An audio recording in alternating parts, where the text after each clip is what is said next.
मैत्रीं भजत अखिलहृज्जेत्रीं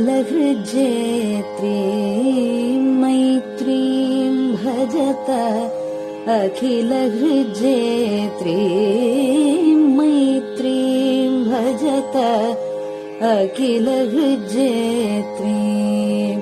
आत्मवदेव परानपि पश्यत आत्मवदेव परानपि पश्यत युद्धं त्यजत स्पर्धां त्यजत युद्धं त्यजत स्पर्धां त्यजत त्यजत परेष्वक्रममाक्रमणम् त्यजत परेष्वक्रममाक्रमणम् मैत्रीं भजत अखिलहृज्जेत्रीं जननी पृथिवी कामदुघास्ते जननी पृथिवी कामदुघास्ते जनको देवः सकलदयाळुः जनको देवः सकलदयाळुः दाम्यत दत्त दयध्वं जनतां दाम्यत दत्त दयध्वं जनतां श्रेयो भूयात् सकलजनानां श्रेयो भूयात् सकलजनानां श्रेयो भूयात् सकलजनानां श्रेयो भूयात् सकलजनानां श्रेयो भूयात् सकलजनानां.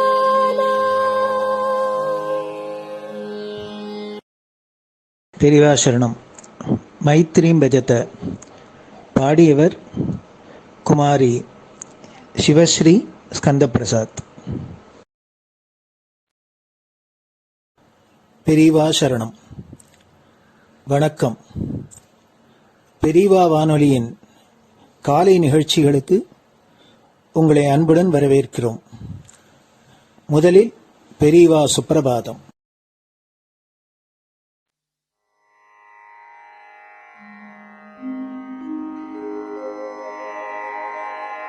श्री महालक्ष्मी संतान स्वामीनाथ दयानिधे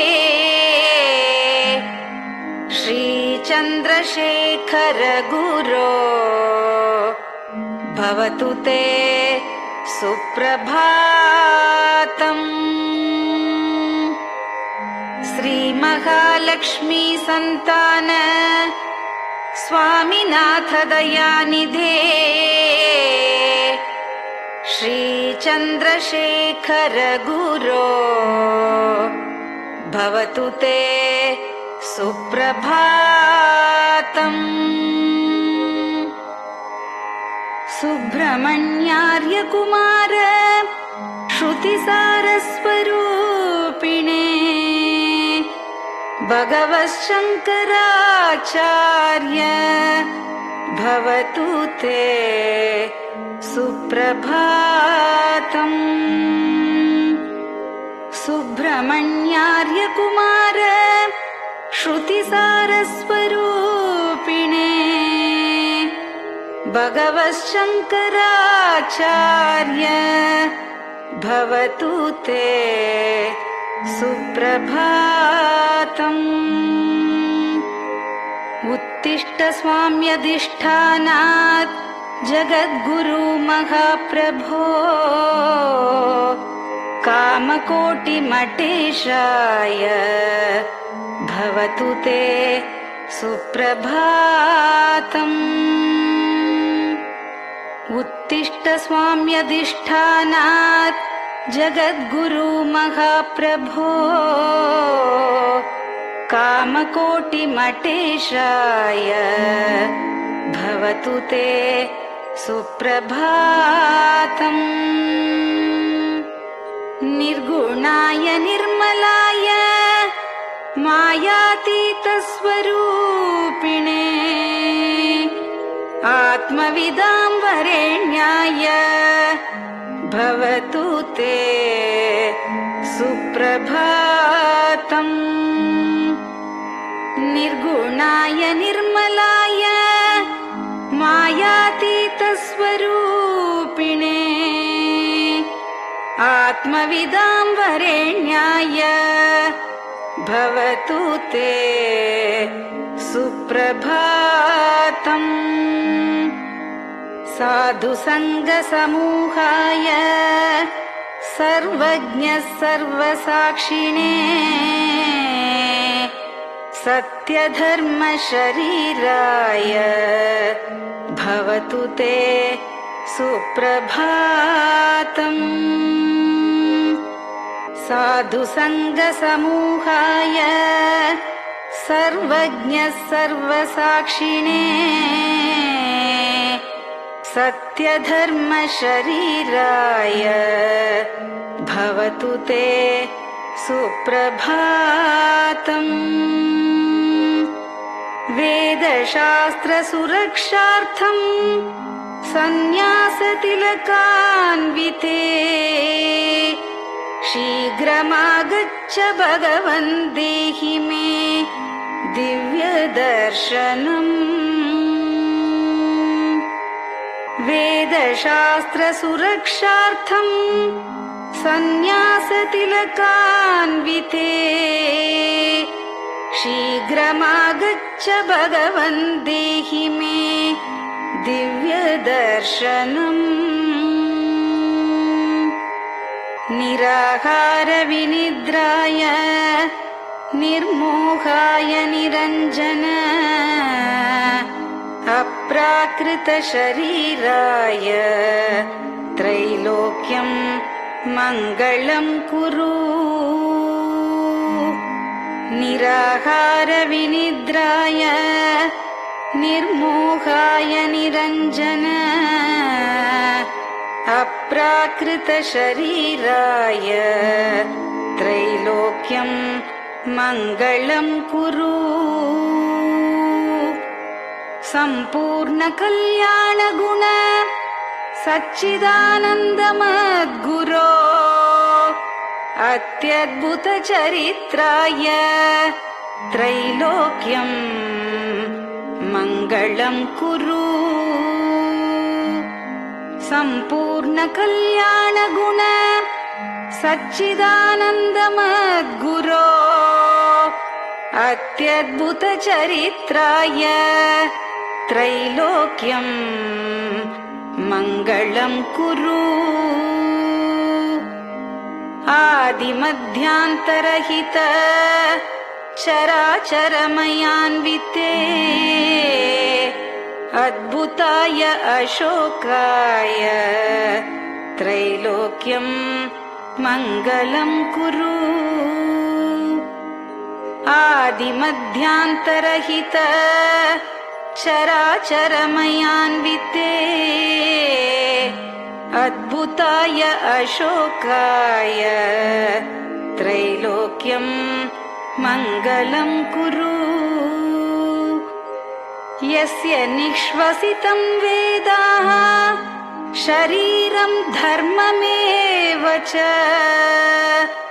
तस्य सद्गुरुवर्यस्य कीर्तिः वर्धतु वर्धतु। यस्य निःश्वसितं वेदाः शरीरं धर्ममेव च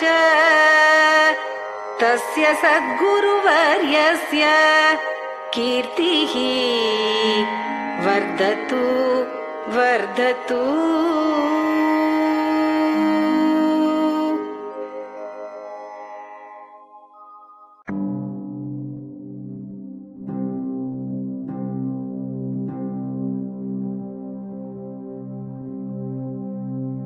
हर हर शङ्कर जय जय शङ्कर हर हर शङ्कर जय जय शङ्कर हर हर शङ्कर जय जय शङ्कर हर हर शङ्करा हर हर शङ्कर जय जय शङ्कर हर हर शङ्कर जय जय शङ्कर हर हर शङ्कर जय जय शङ्कर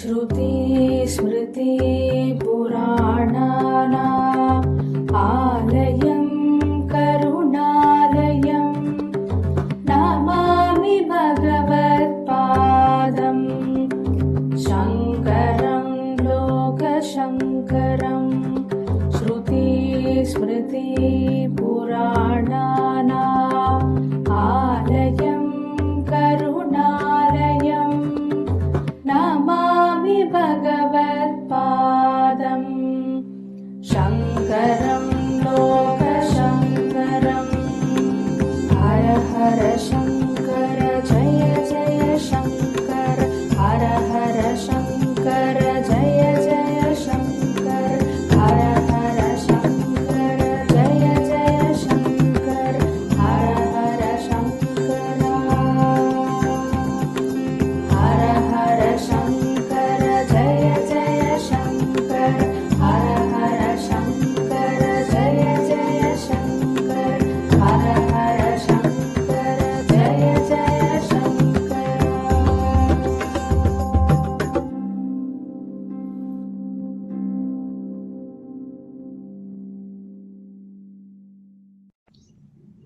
பெரியவாச்சரணம். பெரியவா கராவலம்பம். பாடியவர் ஸ்ரீமதி லதா ஸ்ரீதரன் அவர்கள்.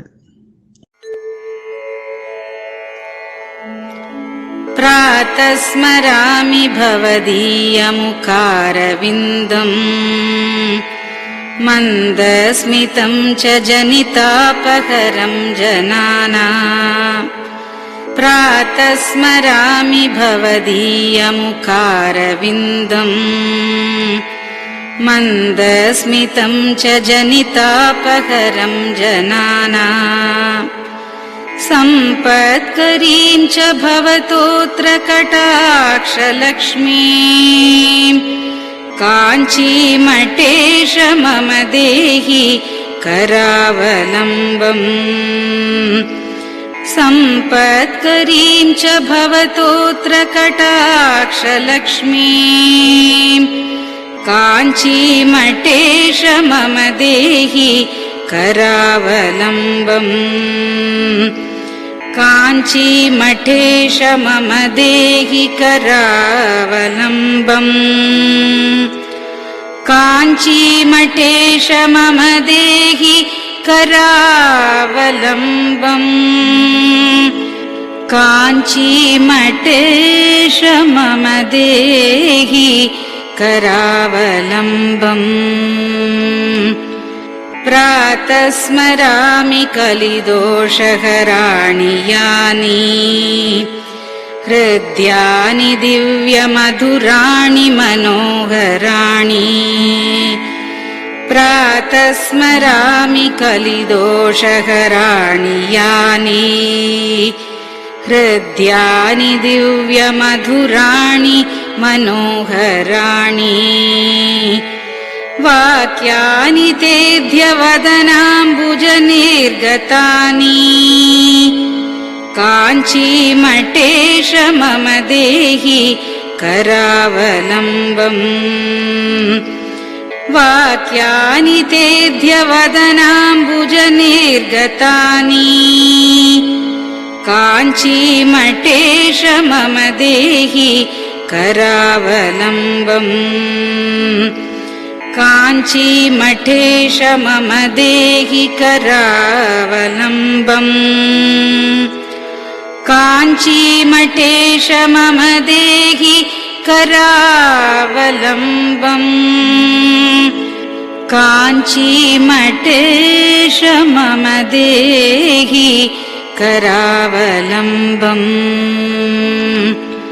वक्षस्थलं विमलहेम समानवर्णम् भस्माङ्कितं जनमनोहर कुङ्कुमाक्तम् वक्षस्थलं विमलहेम समानवर्णम् भस्माङ्कितं जनमनोहर कुङ्कुमाक्तम् प्रातः स्मरामि भवतोऽत्र चिरं महात्मन् काञ्चीमठेश मम देहि करावलम्बम् प्रातः स्मरामि भवतोऽत्र चिरं महात्मन् काञ्चीमठेश मम देहि करावलम्बम् काञ्चीमठेश मम देहि करावलम्बम् काञ्चीमठेश मम देहि करावलम्बम् काञ्चीमठेश मम देहि करावलम्बम् मत्तेभतुल्यगमनं च निरीक्ष्यतेऽद्य यात्वा वनान्तरमनन्तगजाश्च लीनाः मत्तेभतुल्यगमनं च निरीक्ष्यतेऽद्य यात्वा वनान्तरमनन्तगजाश्च लीनाः प्रातः स्मरामि गजराजगतिं तवेदम् काञ्चीमठेश मम देहि करावलम्बम् प्रातः स्मरामि गजराजगतिं तवेदम् काञ्चीमठेश मम देहि करावलम्बम् काञ्चीमठेश मम देहि करावलम्बम् काञ्चीमठेश मम देहि करावलम्बम् काञ्चीमठेश मम देहि करावलम्बम् दक्षेण दण्डमवलम्ब्य सदैतरेण हस्तेन चारुकलशं च विराजमानम् दक्षेण दण्डमवलम्ब्य सदैतरेण हस्तेन चारुकलशं च विराजमानम् रक्ताम्बरं च तव चारु कटिं स्मरामि काञ्चीमठेश मम देहि करावलम्बम् रक्ताम्बरं च तव चारु कटिं स्मरामि काञ्चीमठेश मम देहि करावलम्बम् काञ्चीमठेश मम देहि करावलम्बम् काञ्चीमठेश मम देहि करावलम्बम् काञ्चीमठेश मम देहि करावलम्बम् विस्मृत्य दोषमखिलं च ममापराधम् त्रातुं च याध्य भगवन् कृतबद्ध दीक्षा विस्मृत्य दोषमखिलं च ममापराधम् त्रातुं च याध्य भगवन् कृतबद्ध दीक्षा प्रातः स्मरामि यति पुङ्गवतेऽनुकम्पाम् काञ्चीमठेश मम देहि करावलम्बम् प्रातः स्मरामि यतिपुङ्गव तेऽनुकम्पाम् काञ्चीमठेश मम देहि करावलम्बम् काञ्चीमठेश मम देहि करावलम्बम् काञ्चीमठेश मम देहि करावलम्बम् काञ्चीमठेश मम देहि करावलम्बम् प्रातः स्मरामि भवदीय पदारविन्दम् यस्मात् प्रयान्ति दुरितानि महान्ति तानि प्रातः स्मरामि भवदीय पदारविन्दम् यस्मात् प्रयान्ति दुरितानि महान्ति तानि आयान्ति तानि मुहुरुद्य सुमङ्गलानि काञ्चीमठेश मम देहि करावलम्बम् आयान्ति तानि मुहुरुद्य सुमङ्गलानि काञ्चीमठेश मम देहि करावलम्बम् काञ्चीमठेश मम देहि करावलम्बम् काञ्चीमठेश मम देहि करावलम्बम् काञ्चीमठेश मम देहि करावलम्बम् स्नानाश्च पानाश्च निषेवणाश्च ध्यानाश्च पापानिलयं प्रयान्ति स्नानाश्च पानाश्च निषेवणाश्च ध्यानाश्च पापानिलयं प्रयान्ति हे तीर्थपादानुसवं पदं ते तीर्थं च तीर्थीकरणं भजामि हे तीर्थपादानुसवं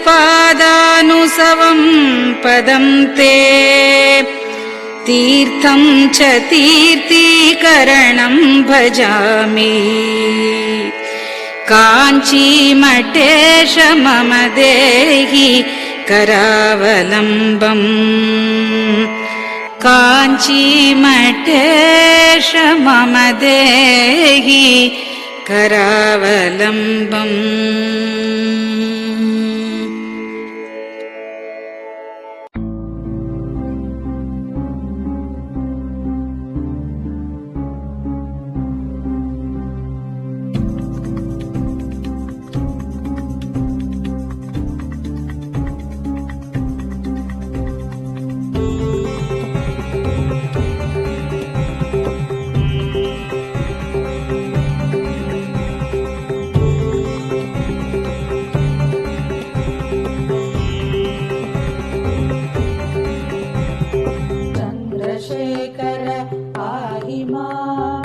चन्द्रशेखर रक्ष माम् चन्द्रशेखर पाहि माम् जय चन्द्रशेखर रक्ष माम् हर हर शम्भो शिव शिव शम्भो हर हर शम्भो शिव शिव शम्भो हर हर शम्भो शिव शिव शम्भो हर हर शम्भो शिव शिव शम्भो चन्द्रशेखर पाहि माम् चन्द्रशेखर रक्ष माम् चन्द्रशेखर पाहि माम् जय चन्द्रशेखर रक्ष माम् हर हर शम्भो शिव शिव शम्भो हर हर शम्भो शिव शिव शम्भो हर हर शम्भो शिव शिव शम्भो हर हर शम्भो शिव शिव शम्भो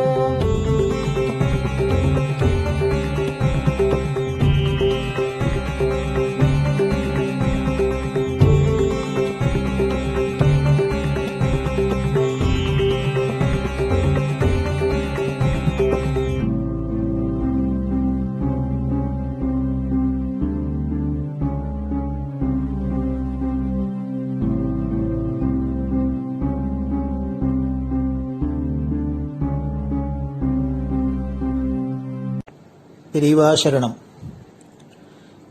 பெரியவா வானொலி நேயர்களுக்காக இந்த கொரோனாங்கிற ஒரு கொடிய நோய் உலகை விட்டு போய் எல்லோரும் ஆரோக்கியமா சௌக்கியமா வாழறதுக்காக ஜெகத்குரு சங்கராச்சாரியர் ஸ்ரீ காஞ்சி காமகோடி பீடாதிபதி ஸ்ரீ சங்கர விஜயேந்திர சரஸ்வதி பாலபிரிவா இந்திராட்சி சிவகவச்சம் அப்படிங்கிற ஒரு ஸ்லோகத்தை பாராயணம் பண்ண சொல்லியிருக்கா.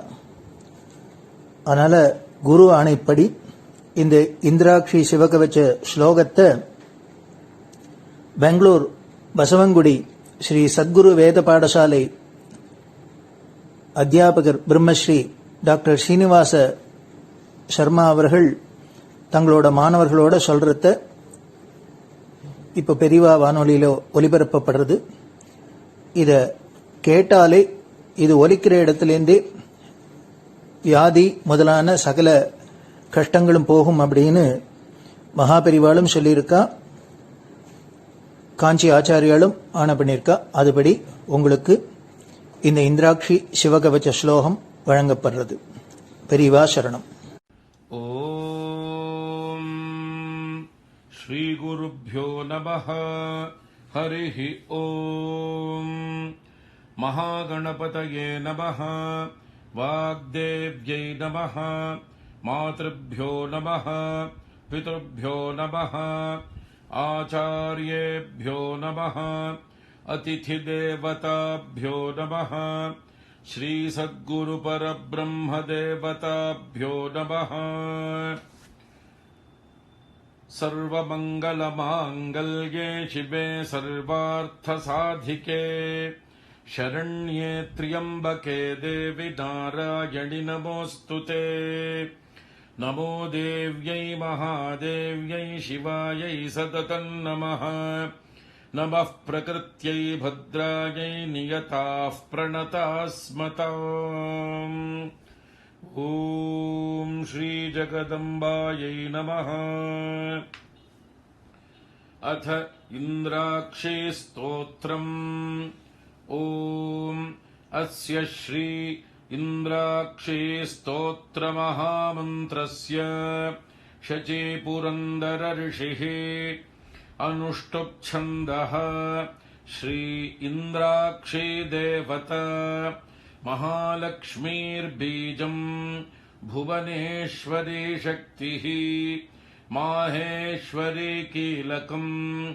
श्री इन्द्राक्षी देवी प्रसाद सिद्ध्यर्थे जपे विनियोगः. ॐ अथ करन्यासाङ्गन्यासः.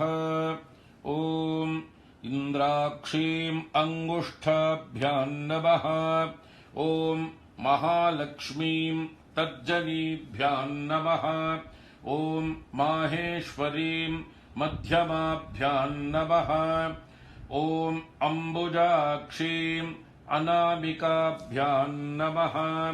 ॐ कात्यायनीं कनिष्ठिकाभ्यां नमः. ॐ कौमारीं करतलकरपृष्ठाभ्यां नमः. ॐ इन्द्राक्षीं हृदयाय नमः. ॐ महालक्ष्मीं शिरसे स्वाहा. ॐ माहेश्वरीं शिखायै वषट्. ॐ अम्बुजाक्षीं कवचायहुम्. ॐ कात्यायनीं नेत्रत्रयाय वौषट्. ॐ कौमारीं अस्त्राय फट्. भूर्भुवः सुवरोमिति दिग्बन्धः. ध्यानम्. ॐ नेत्राणाम् दशभिः शतैः परिवृता मत्युग्रचर्माम्बराम् हेमाभाम् महतीम् विलम्बितशिखा मामुक्तकेशान्विताम् घण्टामण्डितपादपद्मयुगलान् नागेन्द्रकुम्भस्तनीम् इन्द्राक्षीम् परिचिन्तयामि सततम् प्रत्यक्षसिद्धिप्रदाम् इन्द्राक्षीम् द्विभुजाम् देवीम् पीतवस्त्रद्वयान्विताम् वामहस्ते वज्रधरान् दक्षिणेन वरप्रदाम् इन्द्राक्षीम् नौमि युवतीम् नानालङ्कारभूषिताम् प्रसन्नवदनाम् भोजामप्सरो गणसेविताम् ॐ अथ इन्द्राक्षी स्तोत्रप्रारम्भः। इन्द्र उवाच ॐ इन्द्राक्षी पूर्वतः पातु पात्वाग्नेयान्तथेश्वरी कौमारी दक्षिणे पातु नैऋत्याम् पातु पार्वती वाराही पश्चिमे पातु वायव्ये नारसिंह्यपि उदीच्याम् कालरात्रिर्मामीशान्याम् सर्वशक्तयः भैरव्योर्ध्वम् सदा पातु पात्वधो वैष्णवी तथा एवम् 10 दिशो रक्षेत् सर्वाङ्गम् भुवनेश्वरी इन्द्राक्षी नाम सा देवी दैवतैः समुदाहृता गौरी शाकम्भरी देवी दुर्गानाम् नीतिविश्रुता कात्यायनी महादेवी चण्डघण्टा महातपाः सावित्री सा च गायत्री ब्रह्माणी ब्रह्मवादिनी नारायणी भद्रकाली रुद्राणी कृष्णपिङ्गला अग्निज्वाला रौद्रमुखी कालरात्रि तपस्विनी मेघस्वना सहस्राक्षी विकटाङ्गी जडोदरी महोदरी मुक्तकेशी घोररूपा महाबला अजिता भद्रदानन्ता रोगहर्त्री शिवप्रिया शिवदूती कराली च शक्तिश्च परमेश्वरी आर्या दाक्षायणी चैव गिरिजा मेनकात्मजा महिषासुरसंहारी चामुण्डा सप्तमातृका सर्वरोगप्रशमनी नारायणी नमोऽस्तु ते इन्द्राणी चेन्द्ररूपा च इन्द्रशक्तिः परायणी वाराही नारसिंही च भीमा भैरवनादिनी सदा सम्मोहिनी देवी सुन्दरी भुवनेश्वरी एकाक्षरी महामायी एकांगी एकनायकी कोमलश्यामलारूपी कोटिसूर्यप्रकाशिनी श्रुतिस्मृतिर्धृतिर्मेधा विद्यालक्ष्मी सरस्वती अनन्ता विजयापर्णा मानस्तोका पराजिता भवानी पार्वती दुर्गा हैमवत्यम्बिका जया शिवा भवानी रुद्राणी शङ्करार्धशरीरिणी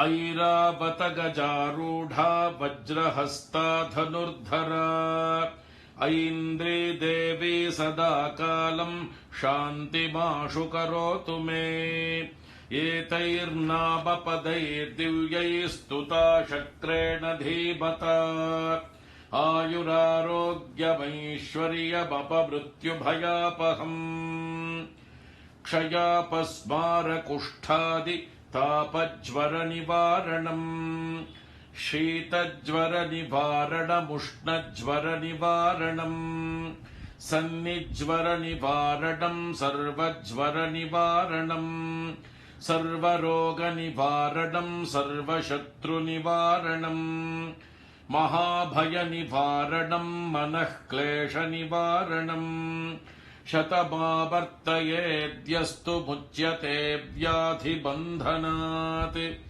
आवर्तयन् सहस्रम् तु लभते वाञ्छितम् फलम् एतत् स्तोत्रम् जपेन्नित्यम् सर्वव्याधिविनाशनम् रणे राजभये चोरे सर्वत्र विजयी भवेत् सर्वमङ्गलमाङ्गल्ये शिवे सर्वार्थसाधिके शरण्ये त्र्यम्बिके गौरि नारायणि नमोऽस्तु ते त्रिपाद्भस्म प्रहरणस्त्रिशिरा रक्तलोचनः स मे प्रीतः सुखम् दद्यात् सर्वमय पतिर्ज्वरः ज्वरम् च ज्वरसारम् च ज्वरातिसारमेव च सन्निपातज्वरम् चैव शीतोष्णज्वरमेव च कौबेरन्ते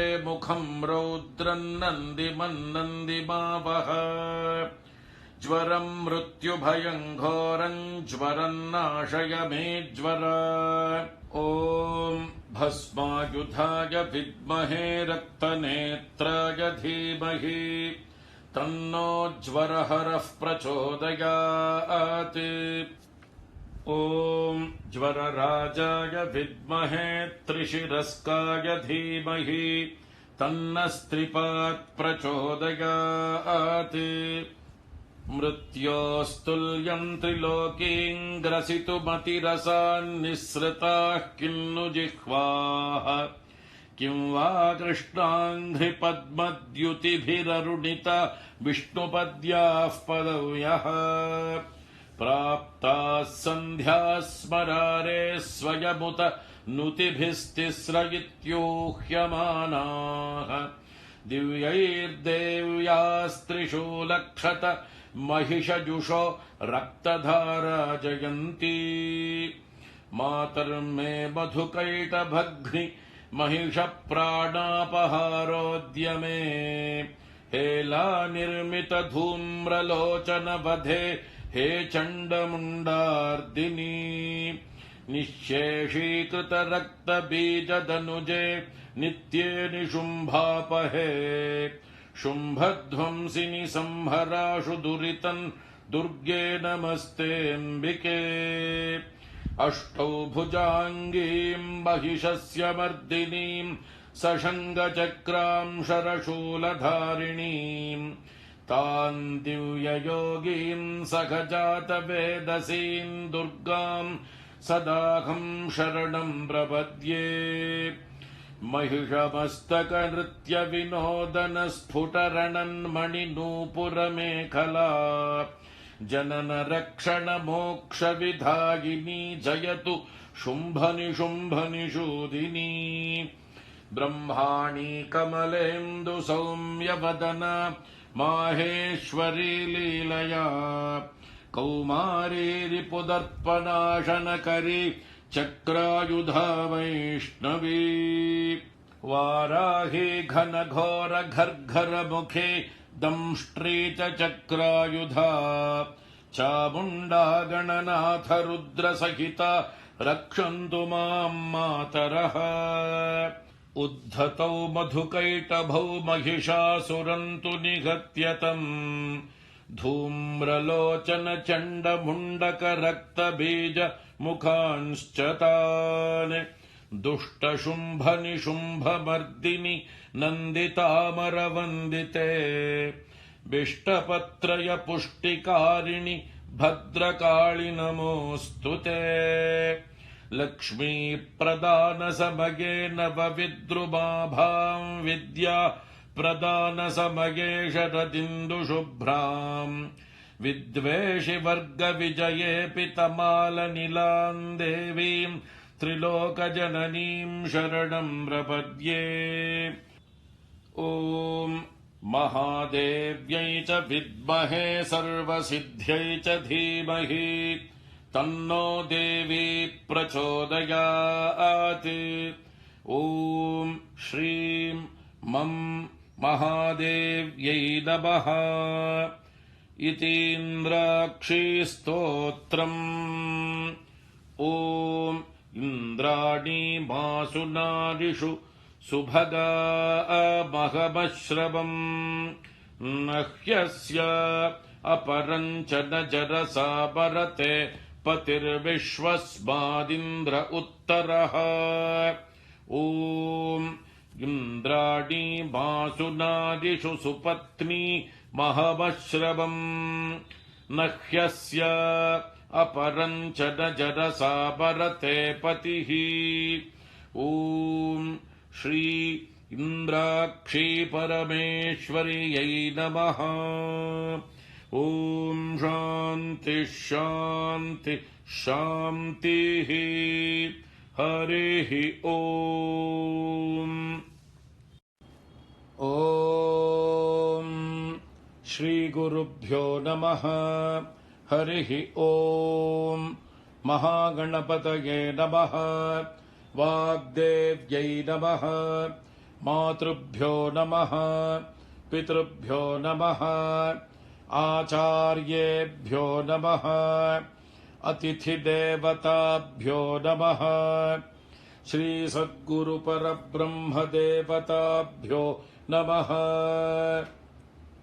ॐ अथ श्रीस्कान्दपुराणे ब्रह्मोत्तरखण्डस्थम् श्रीशिवकवचस्तोत्रम्। ॐ वागर्थाविपसम्पृक्तौ वागर्थप्रतिपत्तये जगतः पितरौ वन्दे पार्वती परमेश्वरौ। माता च पार्वती देवी पिता देवो महेश्वरः।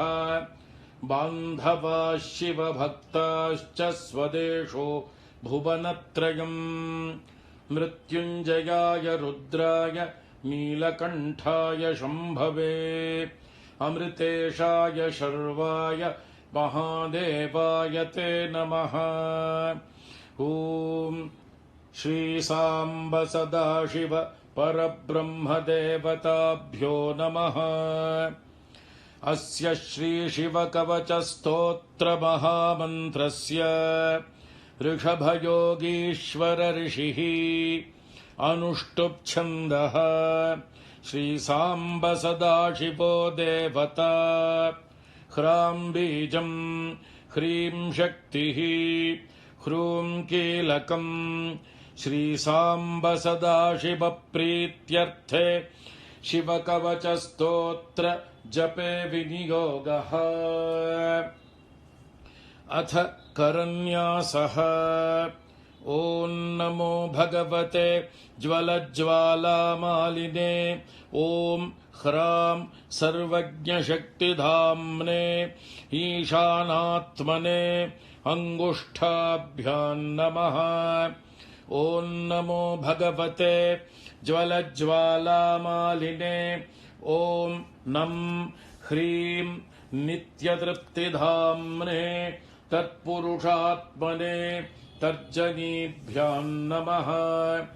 ॐ नमो भगवते ज्वलज्ज्वालामालिने।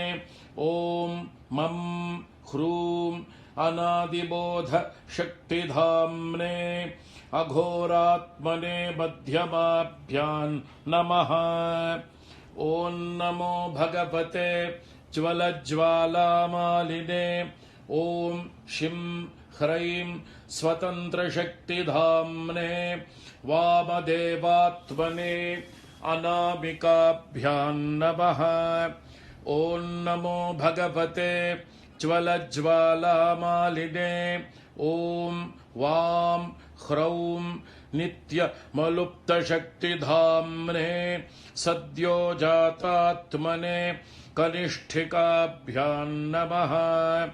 ॐ नमो भगवते ज्वलज्ज्वालामालिने।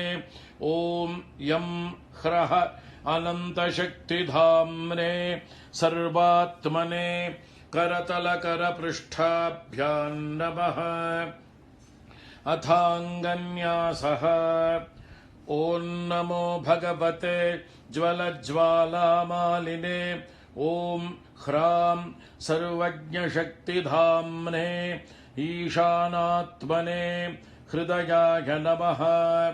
ॐ नमो भगवते ज्वलज्ज्वालामालिने ॐ नं ह्रीं नित्यतृप्तिधाम्ने तत्पुरुषात्मने शिरसे स्वाहा। ॐ नमो भगवते ज्वलज्ज्वालामालिने ॐ मं ह्रूं अनादिबोधशक्तिधाम्ने अघोरात्मने शिखायै वषट्। ॐ नमो भगवते ज्वलज्ज्वालामालिने ॐ शिं ह्रैं स्वतन्त्रशक्तिधाम्ने वामदेवात्मने कवचाय हुम्। ॐ नमो भगवते ज्वलज्ज्वालामालिने ॐ वां ह्रौं नित्यमलुप्तशक्तिधाम्ने सद्योजातात्मने नेत्रत्रयाय वौषट्। ॐ नमो भगवते ज्वलज्ज्वालामालिने ॐ यं ह्रः अनन्तशक्तिधाम्ने सर्वात्मने अस्त्राय फट्। भूर्भुवः सुवरोमिति दिग्बन्धः ध्यानम् वज्रदंष्ट्रं त्रिनयनं कालकण्ठमरिन्दमम् सहस्रकरमत्युग्रं वन्दे शम्भुमुमापतिम्। अथापरं सर्वपुराणगुह्यं निःशेषपापौघहरं पवित्रम् जयप्रदं सर्वविपद्विमोचनं वक्ष्यामि शैवं कवचं हितायते। ऋषभयोगीश्वर उवाच नमस्कृत्वा महादेवं विश्वव्यापिनमीश्वरम् वक्ष्ये शिवमयं वर्म सर्वरक्षाकरन् नृणाम्। शुचौ देशे समासीनो यथावत्कल्पितासनः जितेन्द्रियो जितप्राणश्चिन्तये शिवमव्ययम्। हृत्पुण्डरीकान्तरसन्निविष्टं स्वतेजसा व्याप्तनभोऽवकाशम् अतीन्द्रियं सूक्ष्ममनन्तमाद्यं ध्यायेत्परानन्दमयं महेशम्। ध्यानावधूताखिलकर्मबन्धश्चिरञ्चिदानन्द निमग्नचेताः षडक्षरन्याससमाहितात्मा शैवेन कुर्यात् कवचेन रक्षा। अथ कवचस्तोत्रम्। ॐ मां पातु देवोऽखिलदेवतात्मा संसारकूपे पतितं गभीरे। तन्नामदिव्यं वरमन्त्रमूलं धुनोतु मे सर्वघं हृदि स्थम्। सर्वत्र मां रक्षतु विश्वमूर्तिर्ज्योतिर्मयानन्द घनश्चिदात्मा। अणोरणीयानुरुशक्तिरेकः स ईश्वरः पातु भयादशेषात्। यो भूस्वरूपेण बिभर्ति विश्वं पायात् स भूमेर्गिरिशोष्टमूर्तिः। योपां स्वरूपेण नृणां करोति सञ्जीवनं सोऽवतु मां जलेभ्यः। कल्पावसाने भुवनानि दग्ध्वा सर्वाणि यो नृत्यति भूरिलीलः। सकालरुद्रोऽवतु मान्दवाग्नेर्वात्यादिभीतेरखिलाश्च तापात्। प्रदीप्तविद्युत्कनकावभासो विद्यावराभीतिकुठारपाणिः। चतुर्मुखस्तत्पुरुषस्त्रिनेत्रः प्राच्यां स्थितो रक्षतु मामजस्रम्। कुठारवेदाङ्कुशपाशशूलः कपालमालाक्ष गुणान्दधानः चतुर्मुखो नीलरुचिस्त्रिनेत्रः पायादघोरो दिशि दक्षिणास्याम् कुन्देन्दुशङ्खस्फटिकावभासो वेदाक्षमालावरदाभयाङ्कः त्र्यक्षश्चतुर्वक्त्र उरुप्रभावः सद्योऽधिजातोऽवतु माम् प्रतीच्याम् वराक्षमालाभयटङ्क हस्तः सरोजकिञ्जल्कसमानवर्णः त्रिलोचनश्चारु चतुर्मुखो माम् पायादुदीच्याम् दिशि वामदेवः वेदाभयेष्टाङ्कुशटङ्कपाशः कपाल ढक्काक्षकशूलपाणिः सितद्युतिः पञ्चमुखो बतान्मामीशान ऊर्ध्वम् परमप्रकाशः मूर्धानमव्यान्मम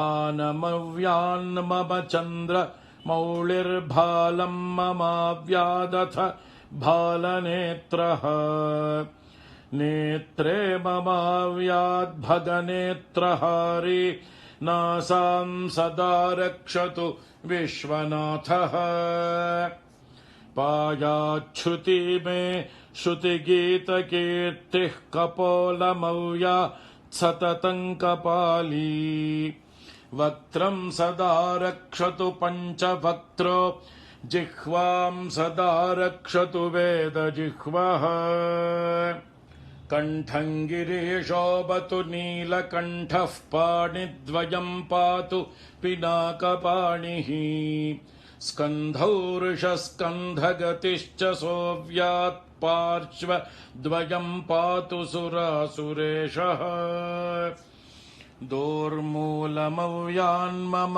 धर्मबाहुर्वक्षस्थलम् दक्षमखान्तको व्यात् ममोदरम् पातु गिरीन्द्रधन्वा मध्यम् ममाव्यान्मदनान्तकारी हेरम्बतातो मम पातु नाभिम् पायात्कटिन् धूर्जटिरीश्वरो मे स्मरारिरव्यान्मम गुह्यदेशम् पृष्ठम् सदा रक्षतु शूलपाणिः ऊरुद्वयम् पातु कुबेरमित्रो जानुद्वयम् मे जगदीश्वरो व्यात् जङ्घायुगम् पुङ्गवकेतुरव्यात् पादौ ममाव्यात् सुरवन्द्यपादः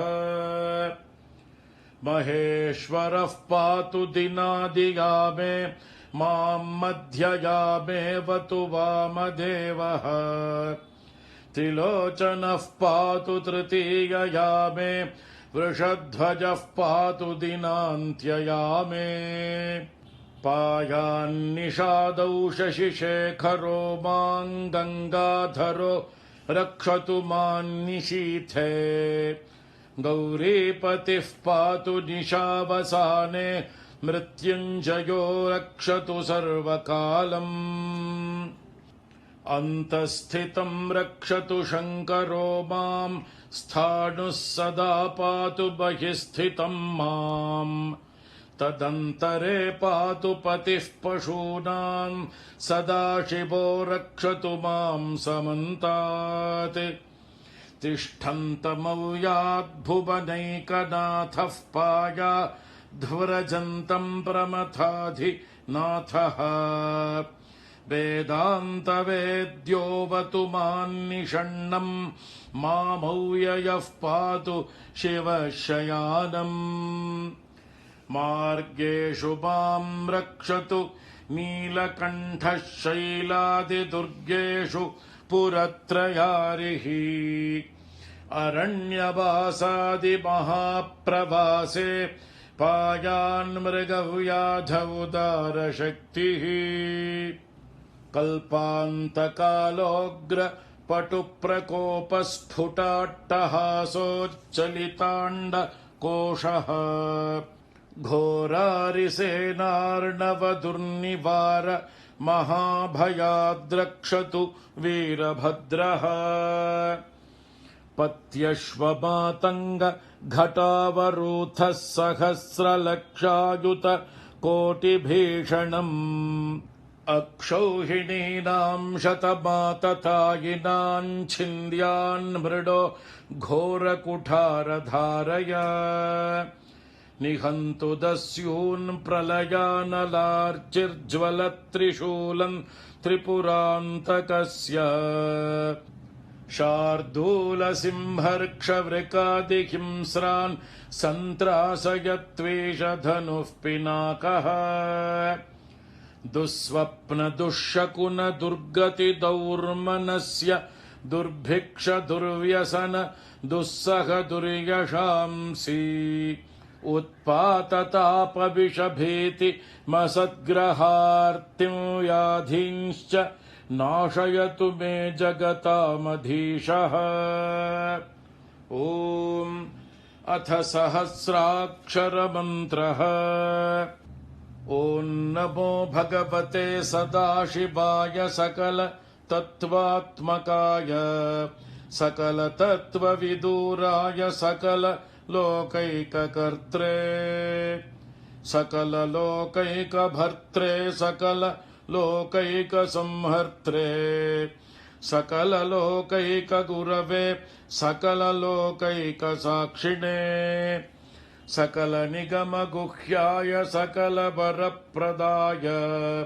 सकल दुरितार्तिभञ्जनाय सकल जगदभयङ्कराय सकल लोकैकशङ्कराय शशाङ्कशेखराय शाश्वत निजाभासाय निर्गुणाय निरुपमाय निरूपाय निराभासाय निरामयाय निष्प्रपञ्चाय निष्कलङ्काय निर्द्वन्द्वाय निस्सङ्गाय निर्मलाय निर्गमाय नित्यरूप विभवाय निरुपम विभवाय निराधाराय नित्यशुद्ध बुद्ध परिपूर्ण सच्चिदानन्दाद्वयाय परमशान्त प्रकाशाय तेजोरूपाय जय जय महारुद्र महारौद्र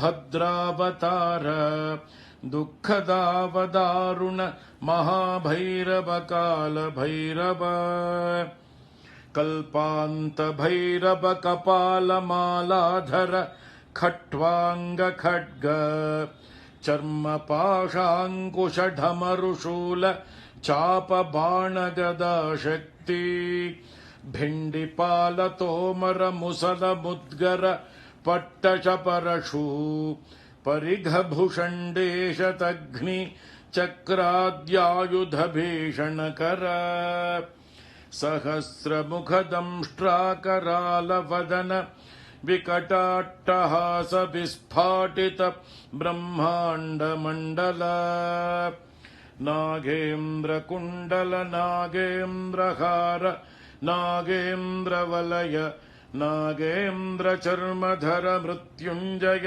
त्र्यम्बक त्रिपुरान्तक गंगाधर विरूपाक्ष विश्वेश्वर विश्वरूप वृषभवाहन विषभूषण सर्पभूषण विश्वतो मुख सर्वतो मां रक्ष रक्ष ज्वल ज्वल प्रज्वल प्रज्वल महामृत्युभयमपमृत्युभयं नाशय रोगभयमुत्सादयोत्सादय विषसर्पभयं शमय चोरान् मारय मम शत्रूनुच्चाटयो चाटय शूलेन विदारय कुठारेण भिन्धि खड्गेन छिन्धि खट्वाङ्गेन विपोथय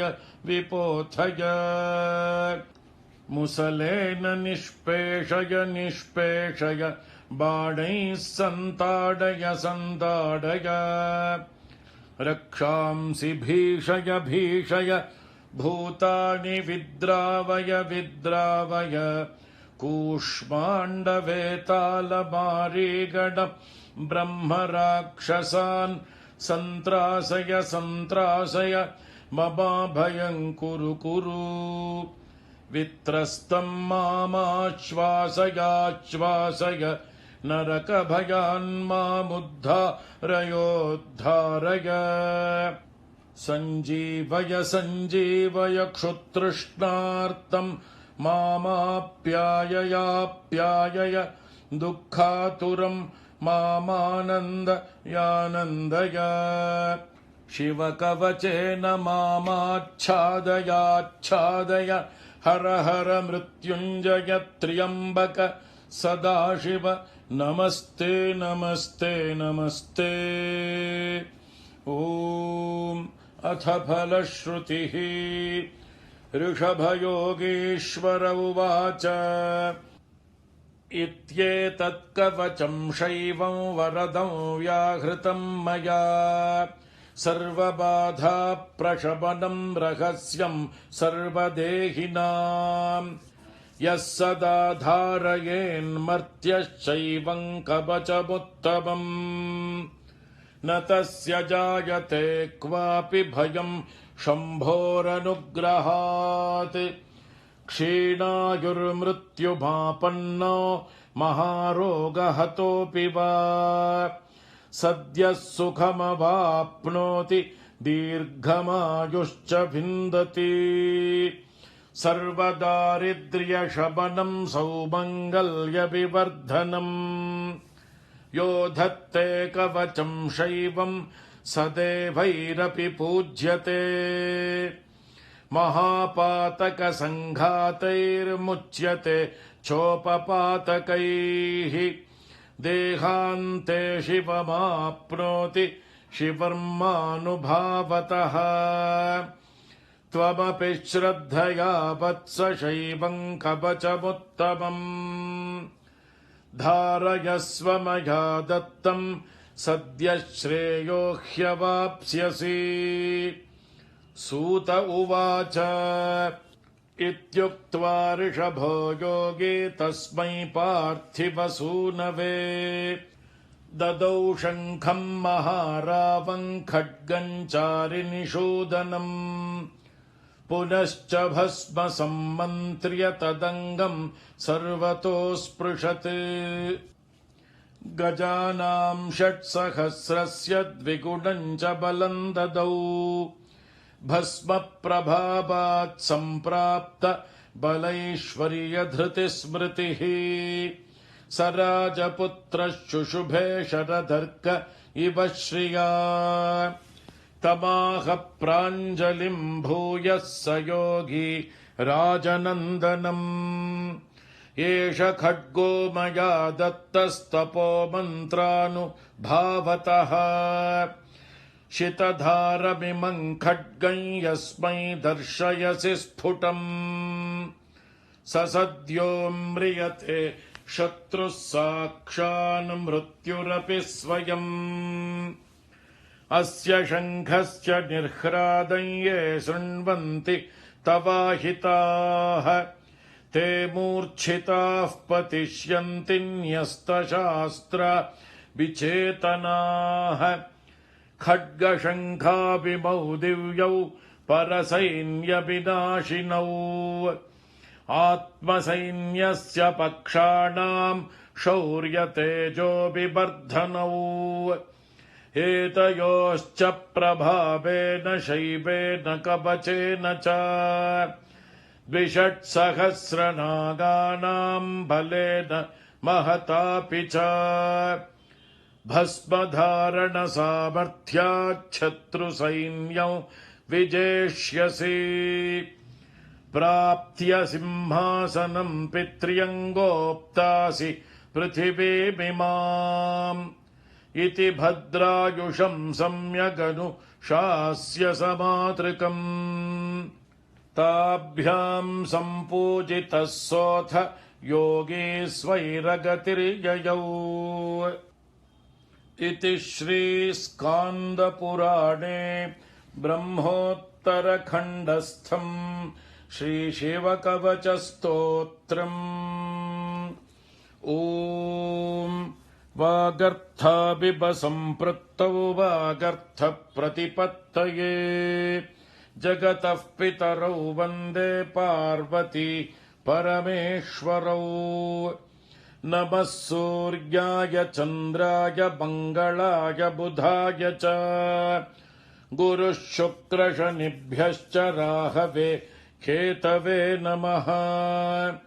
मृत्युञ्जयाय रुद्राय नीलकण्ठाय शम्भवे अमृतेशाय शर्वाय महादेवाय ते नमः। ॐ शान्ति शान्ति शान्तिः। ॐ नमो वर्मिणे च वरुथिने च नमो बिल्बिने च कवचिने च नमः श्रुताय च श्रुत सेनाय च नमः शम्भवे च मयो भवे च नमः शङ्कराय च मयस्कराय च नमः शिवाय च शिवतराय च। ॐ त्वं तुरीया वशिनी वशासि सकृद्य त्वा मनसा गर्भ आशयत् वशात्त्वं वशिनी गच्छ देवान् सत्याः सन्तु यजमानस्य कामाः समस्तसन्मङ्गलानि भवन्तु। ॐ शान्ति शान्ति शान्तिः। श्रीगुरुभ्यो नमः। हरिः ॐ तत्सत्। सर्वं श्रीकृष्णार्पणमस्तु। பெரியவா சரணம். நீங்கள் கேட்க இருப்பது பெரியவா குரல். மகா பெரியவா உபன்யாசங்களில் இருந்து சில பகுதிகள். நமः பார்வதீபதயே. கோவிந்தநாமஸ்மகீர்த்தனம். அதுக்கு தகுந்தாப்புல அவனுக்கு படி அளக்கிறவன் பலமத உபபத்தே அப்படின்னு. அத்தக அவன் ஈஸ்வரனிடத்துல இருந்தா பலம்ங்கிறது கர்மபலம்ங்கிறது அவனிடத்துல இருந்தா கிடைக்கணும் அப்படின்னு. நான் ஒவ்வொரு மனசுனால செய்கிற காரியம் மனோவாக்காயங்கள்னு சரீரத்தினாலேயோ வார்த்தையினாலேயோ மனசுனாலேயோ உள்ளூர் மனசுனாலேயோ கூட சிலது நல்லது நினைக்கிறோம், சிலது கெட்டது நினைக்கிறோம். எல்லாத்தையும் ஒரு ஜாபிதா பண்ணி வச்சுட்டு ஜாபிதா புத்தகத்தில் எழுதுறாரோ மனசுல எழுதி வச்சுக்கிறாரோ அவருக்கு எப்படியோ தெரியல. சில பேர் ஞாபகத்திலேயே வச்சுடுவா, புத்தகம் கூட வேண்டியது அவருக்கு. நம்ம மனுஷாலேயே எப்படி இருக்கிறதுனால புத்தகத்தில் எழுத வேண்டிய முக்காலே புத்தகம் 3 பேர் புத்தகம் எடுத்து எழுதிட்டு ஓனத்தம் புத்தகத்தில் எழுதானே எல்லாத்தையும் தெரிஞ்சுருக்கிறவன் இருக்கான். அதனால அவனுக்காலும் கெட்டிக்காரனா இருக்கிறான் சுவாமி. அதனால என்ன ஒரு மனசுல எழுதி வச்சுருக்கலாம் அவர். அதனால எத்தனை கோட்டி கோட்டி கோட்டி பிராணிகள் இருந்தாலும் அவன் என்னென்ன காரியங்கள் மனசுனாலேயோ சரீரத்தினாலேயோ வாக்கினாலேயோ பண்றாரோ அவ்வளவு மனசுல எழுதி வச்சுட்டு அவர் பலத்தை கொடுக்குறார். அப்ப அவர் என்ன பக்தி பண்ணுவானு? சரி, இந்த 2 டெஃபினேஷன் தான் இருக்கு. கர்த்தா ஒண்ணும், இந்த பலத்தை கொடுக்குறது. இப்படி 2 டெஃபினேஷன் ஈஸ்வரனுக்கு. ஒரு சிருஷ்டிச்சு போட்டோம் அவர் காரியம். ரசிச்சா ரசிக்கிறார். நான் என்ன அவர் ரசிக்கிறேன்னு சொல்ல முடியுமான்னா? பக்தி பண்றவனை தான் ரசிக்கிறார், பக்தி பண்ணாதவனை ரசிக்கிறேன்னு சொல்லுவான். எல்லாரும் தான் ரசிக்கிறார். அதனால அதுக்காக ரசிக்க வேண்டியது மரம் வச்சோம் அவன் தண்ணி ஊற்ற மாட்டான்ட்டு அவன் வேலை. அதனால அதுக்கு நாம் ஒன்றும் பக்தி பண்ண வேண்டிய காரியம் இல்லை. நாம் நல்லதோ பொருளாதோ பண்ணினோம்னா அதுக்கு படியே வைக்கிறோம். அப்புறம் நான் கெட்டதுதான் பண்ணுவேன், நீ பாட்டுக்கு அதுக்கு பலம் கொடுக்க கூடாதுன்னு லஞ்சத்துக்கு போடுவான்டா. அதனால லஞ்சம் கொடுக்கறது. அதனால அவனிடத்துல போய் நம்ம பிரார்த்திக்க வேண்டிய விஷயம் இல்லை. கர்மபலதாத்தா, ஜெகத்தெல்லாம் சிருஷ்டிகர்த்தா, இது 2 ஈஸ்வரனுடைய லட்சணம். நம்ம தேசத்திலேயே சில மதஸ்தால் வேதத்தை ஆசிரிச்சுட்டே இருக்கிற சில மதஸ்தால் சாங்கியால்னு பழைய நாளில் சில பேர் இருந்திருக்கா. அதே போல மீமாம்சகால்னு சில பேர் இருந்திருக்கா. அதெல்லாம் ஆச்சாரியால் அந்த 2 மதம் இருந்திருக்கு. அந்த 2 மதத்திலையும் ஈஸ்வரன் ஜெகத்துக்கு கர்த்தாவும் இல்லை, ஜெகத்துக்கு ஈஸ்வரன் கர்த்தா இல்லைன்னு சாங்கிய மதம். மீமாம்சையிலையும் அதை பத்தி ஜெகத்து ஈஸ்வரன் கர்த்தான்னு சொல்லவும் இல்லை. இப்ப ஈஸ்வரன் ஜெகத்து கர்த்தா இல்லைன்னு சாங்கிய மதத்துல நல்லா கண்டனம் பண்ணிருக்கா. ஈஸ்வரன் ஜெகத்து கர்த்தாவே இல்லை அப்படின்னு தீர்மானமா வேற ஏதோதான் கர்த்தா, ஈஸ்வரன் கர்த்தா இல்லை அப்படின்ட்டு வேதத்தை அனுசரித்த மதத்திலேயே ஒரு சாங்கிய மதம்னு ஒரு மதத்துல அப்படி தீர்மானம் பண்ணியிருக்கா. அதுல மாத்திரம் ஈஸ்வரனே கிடையாது, ஈஸ்வரன் ஜெகத்து கர்த்தாவும் இல்லை அப்படின்னு வேதத்துல சொன்ன மதத்திலேயே, வேதத்தை அனுசரித்த மதத்திலேயே ஒரு மதத்துல அப்படி சொல்லிட்டு இருந்திருக்கா. வேதத்தை அனுசரிக்காம ஜெயின மதம், புத்த மதம், அந்த மதங்கள் எல்லாம் ஈஸ்வரன் ஒன்னும் ஜெகத்துக்கு கர்த்தான்னு சொல்றதுக்கு இல்லை, ஈஸ்வரன் ஒரு சாமான் இருக்கிறதா ஒன்னும் அவசியம் இல்லை அப்படிங்கிற மாதிரி அந்த அந்த ட்ரெண்டு தான் மதங்கள்லாம் போயிருக்கு. ஆனா வேதத்தை அங்கீகரிக்காத மதம் ரெண்டும்.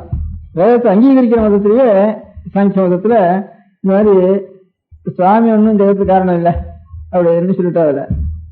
அப்புறம் இந்த மீமாம்சையாளன்னு கர்மானுஷ்டானம் தான் பிரதானம், வேதத்து கர்மானுஷ்டானம் தான் பிரதானம் சொல்ற மதத்துல அவளும் பலம் சுவாமி கொடுக்கல, அதை மாத்திரம் பலமா அவ ஆட்சேபிச்ச. ஜெகத்துக்கு ஈஸ்வரன் கர்த்தாவா இல்லையாங்கிறதுக்கு அதிகமாக சண்டை இல்லை. அதுக்கு சாங்கிய மதத்தால் ஜெகத்து கர்த்தா இல்லைன்னு தீர்மானம் பண்ணிட்டா. இந்த பலத்தை கொடுக்குற ஒரு தாத்தான்னு எல்லாரும் நம்ம சொல்லிட்டு இருக்கோமே ஜெனரலா. பலம் ஜெகத்துக்கு சிருஷ்டிகர்த்தா, ஜெகத்துக்கு பலத்தை கொடுக்குறோம். அதனால ரெண்டு ஈஸ்வரனுடைய ஒரு டெபினேஷன் சொல்றேன். அந்த டெபினேஷன்ல முதல் டெபினேஷன் சாங்கியால் அது கர்த்தாவா இல்லை, ஈஸ்வரனா கேவலம் ஞானஸ்வரூபம்னு சொல்றேன். நீங்க காரியம்னா லோகம்ங்கிறது ஜடமா இருக்கு, இன்னும் கல்லு மண்ணு அது இருக்கு. அவர் ஞானஸ்வரூபம் இடத்துல வந்துதானே உலகம் ஞானமா இருக்கணும். ஞானமா இல்ல ஜடமா இருக்குதுலாம். ஜடப்பொருள் ஞானப்பொருள்ல இருந்து வரவே வராது. ஜடப்பொருளுக்கு காரணம் ஒரு ஜடப்பொருளா தான் இருக்கணும். அதனால ஈஸ்வரன் இது கர்த்தான்னு சொல்ல முடியாது ஒரு காரணம் சொல்லி அவ ஈஸ்வரன் ஜெகத்து கர்த்தா இல்லைங்கிற டெபினேஷனையே சொல்லிவிட்டாவ. அதுக்கப்புறம் மீமாம்சையாளங்கிற மதஸ்தால் ஜெகத்துக்கு பலத்தை கொடுக்கிறவர், நாம் நல்லது இல்லாதெல்லாம் சொல்றத மனசுல வச்சிருந்து அதுக்கு சொந்தாப்புல அதுக்கு பலத்தை கொடுத்துட்டே இருக்கிறவனுக்கு அப்பேர் கொடுக்கக்கூடிய ஈஸ்வரன் வேணும். அவர் தான் ஈஸ்வரன், அப்படி கொடுக்கிறவர் தான் ஒரு ஈஸ்வரன். இல்லைன்னா பலம் நமக்கு கிடைக்காது. நாம் பண்றதெல்லாம் ஒருத்தன் துக்கம் அனுபவிக்கிறான், ஒருத்தன் சுகம் அனுபவிக்கிறான், மாறுதான் அனுபவிக்கிறான். இதுக்கெல்லாம் காரணமா ஒரு கெட்ட காரியம் ஒண்ணும். இப்ப நம்ம சுகத்தை அனுபவிச்சோம்னா இப்ப ஒரு நல்ல காரியம் செஞ்சு பண்ணிருப்போம், அது இல்லாம இது வந்திருக்காது. இப்ப நான் ஒரு கெட்ட காரியம் கஷ்டத்தை அனுபவிச்சோம்னா இது காரணமா இருக்க முடியாத ஒரு கெட்ட காரியத்தை நம்ம பண்ணிதான் இருக்கோம். அதனால இல்லாம முடியாது. இவ்வளவு மனசுக்கு வாங்கிட்டு ஒருத்தன் பலம் கொடுக்கணும், இதுதான் வேணும் அப்படிங்கறதெல்லாம் நாம் சொல்லிட்டு இல்லாமனா இதுக்கு பலம் சரியா நமக்கு வரவும் வராது அப்படின்னு தான் நாம் சொல்லிட்டு இருக்கோம். அப்படி ஒரு சர்வஜனாக ஒரு ஈஸ்வரன் சர்வசக்தி சம்பன்னனாகவும் சர்வஜனாகவும் இருக்கணும் அப்படின்னுட்டு நம்ம சொல்லிட்டு இருக்கோம். அது கிடையாது. மீமாம்சையால் நான் காரியம் பண்ணா அந்த காரியமே பலத்தை கொடுத்துட்டு போறது. வேதத்து கர்மானுஷ்டானம், வேதத்துல சொன்ன கர்மானுஷ்டானங்கள் நல்லதோ பொல்லாதோ பண்ணிடுவானா, பொல்லாது பண்ணிடுவானா, வேதத்துல பண்ணாதேன்னு சொன்னதை பண்ணிடுவானா, அதுவே கஷ்டவரத்தை அது கொடுத்துட்டு போகுது. வேதத்துல இது பண்ணு நல்லதா இருக்குன்னு சொன்னால்னா அதை பண்ணிடுவானா, அதுவே கர்மாவே பலத்தை கொடுத்துட்டு போறது அப்படின்ட்டு மீமாம்சையால் அந்த பலமத உபத்தேகன்னு சுவாமிதான் ஜெகத்துக்கு நல்லது கொள்ளாததெல்லாம் கொடுக்கிறார், நாம் பண்ணதெல்லாம் கெட்டதெல்லாம் கணக்கு வைக்கின்ற அதுக்கு படி இழக்கிறாருன்னு சொன்னா, படி இழக்கிறவர் சுவாமி, படி இழக்கிற சுவாமி, படி இழக்கிறதுன்னு ஒரு சுவாமி கிடையாது, பண்ற காரியமே கொடுத்துட்டு போறது அப்படின்னுட்டு மீமாம்சையால் ஒரு நிமிஷம் கர்ம மீமாம்சையாலும் வேற வாழ்க்கை கர்மாவை அதையும் ஆச்சாரியால் கண்டனம் பண்ணி அதுவும் சரியானது இல்லப்பா, அடியில் வேதத்துல சொன்னதுதான். வேதத்துல ஈஸ்வரன் தான் பரதாத்தான்னு, அவன் தான் என்னை நல்ல வழியில கொண்டு போனாலும் சரி கெட்ட வழியை கொண்டு போனாலும் சரி அவனுடைய பலத்தை அவன் தான் ஈஸ்வரன் தான் கொடுக்குறான்னு ஆச்சாரியால் இந்த சாங்கியாளுடைய மதத்தையும் மீமாம்சையாளுடைய மதத்தையும் நிறைய கேள்விகளுக்கெல்லாம் சமாதானம் கொடுத்து வியாசாச்சாரியால் அதுக்கு இருக்கின்ற சூத்திரத்துல இருக்கிறபடி கர்த்தா ஜெகத்து கர்த்தா ஈஸ்வரன் தான், ஜெகத்துக்கு பலதாதா ஈஸ்வரன் தான், ஈஸ்வரன் எல்லாமே ஜெகத்து உண்டாகாது, தானா உண்டாகாது, தானாவும் இந்த நாம் செய்யற காரியங்கள்லாம் தானா பலத்தை கொடுக்க முடியாது. ரெண்டும் ஜடமான வஸ்து ஒரு வஸ்து ஒண்ணாது, அது பண்ணவே முடியாது. ஒரு சைதன்யம் இருந்தா தான் அந்த இதெல்லாம் அதனுடைய ஒரு சங்கல்பத்தை அனுசரிச்சு கையாலகணம் வேண்டாம் காலகணம் வேண்டாம், ஒரு சங்கல்பம் ஒன்று இருந்தா தான் அந்த சங்கல்பத்துல இருந்து இந்த பிரபஞ்சம் எல்லாம் உண்டாகும், பலமும் கிடைக்கும் அப்படின்ட்டு இவன் இப்ப பண்றதெல்லாம் மனசுல வாங்கினதான் பின்னால கொடுக்குற வரைக்கும் அவனுடைய ஒரு கணக்குல இதெல்லாம் இருந்தாகணும். அந்த இல்லாதனா இது பலம் கிடைக்காது அப்படின்னு பலதாகர்த்தம். பலதாதாங்கிறது பலத்தை கொடுக்குறவங்கிறது, உலகத்தெல்லாம் சிருஷ்டி பண்றவங்கிறது, இந்த ரெண்டு காரியத்தினாலையும் ஈஸ்வரன் இருக்காருன்னுட்டு அவரை ஆட்சேபிக்கிறாலும் இருக்காங்கிறதுக்காக சொன்னேன். நம்ம வைதிக மதத்திலேயே இது ரெண்டையும் ஆட்சேபிக்கிறவா இருக்கா. ஆச்சாரியால் அவதாரம் பண்ண காலத்துல அதெல்லாம் இல்லப்பா, பழையபடி வியாசாச்சாரியால் பூர்வத்தில் எப்படி சொன்னாலோ நம்முடைய வைதிகாலெல்லாம் ஆதிகாலம் அப்படி இருக்காளோ மத்தியில இந்த ரெண்டு மதங்களும் அபிப்பிராயம் பௌத்த மதம் தான் பௌத்த மதம் ஜெயின மதம் வேதத்துக்கே கொஞ்சம் மீறின மதம் அது. மீறினா கூட அவளும் இதே விஷயத்து தான் வாசிட்டா. கர்மாபலத்தை கொடுக்குறதுங்கிற கூட அவள் ஒன்றும் ஒத்துக்கல. ஈஸ்வரன் ஒரு வஸ்து இல்லைங்கிறது மாத்திரம் அப்படி சொல்லிட்டாங்க ரெண்டு மதத்துலையும். அதனால ஈஸ்வரனே இல்லைன்னா அவன் பலதாதாவும் இல்லை, ஜெகத்து கர்த்தாவும் இல்லையோ அப்படின்னு, ஜெகத்து கர்த்தாவான வஸ்துவும் ஒன்றும் இல்லை, பலதாதாவும் இல்லைன்னு ஆகி போயிட்டுது அந்த ரெண்டு மதத்துல. அதனால அது எல்லாத்தையும் ஆச்சாரியர்கள் சமாதானம் பண்ணி, ஆச்சாரியர்களும் பௌத்த மதத்தை கண்டனம் பண்ணிட்டா தேசத்துல, ஆச்சாரியர்கள்னால்தான் பௌத்த மதம் தேசத்தை விட்டு போயிட்டுது அப்படின்னு லோகத்துல அதிகமா சொல்லிட்டு இருக்கா. பௌத்த மதத்தை பத்தி ஆச்சாரியால் கண்டினம் பண்ற அவளுடைய கிரந்தங்களை பார்த்தோம்னா பௌத்த மதத்தை பத்தி கண்டினம் பண்ற இடம் ரொம்ப சொற்பம். இங்கேயோ இருக்குமோ இருக்காதோ சந்தேகம்.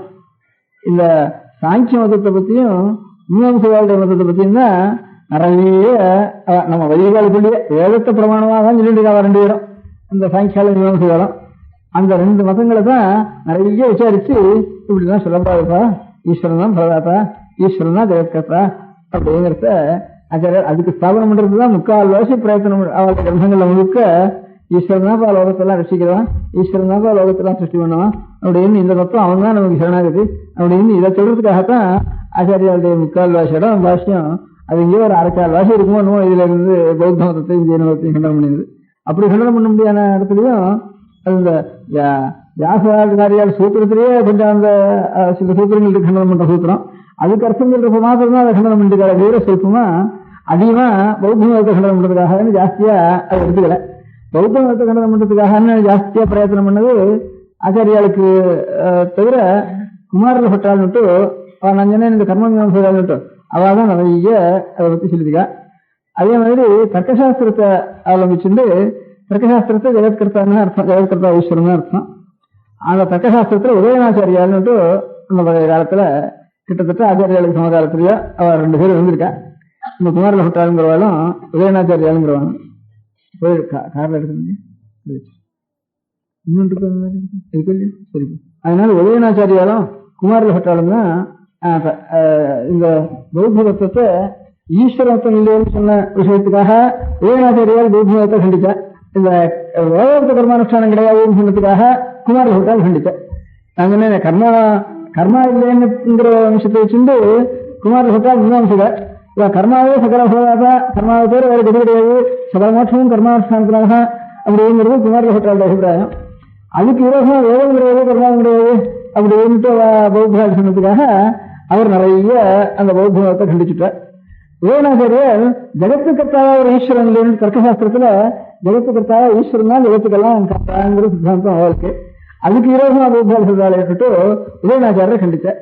இந்த உதயநாச்சாரியாலையும் குமாரில் பட்டாளாலையும் தான் இந்த பௌத்தாளுடைய வாதம் ஜனங்களுடைய மனசுல அதிகமா பரவறதுக்கு இல்லாம அப்படியே நின்று வச்சு நின்றுக்கு காரணம் அவ ரெண்டு பேரும்.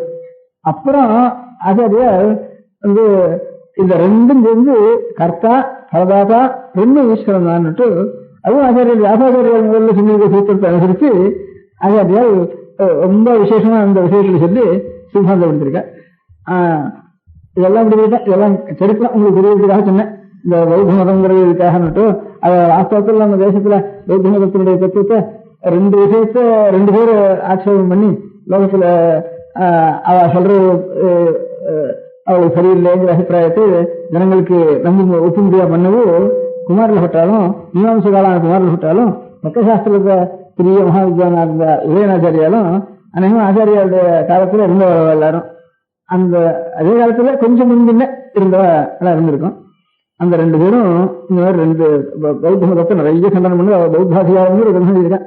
ஆச்சாரியா அப்படி தனியா ஒரு பௌத்த மத கண்டனம் ஒரு புத்தகமும் இல்லை, அதுக்காக அதிகமாக கண்டனம் பண்ணவும் இல்லை.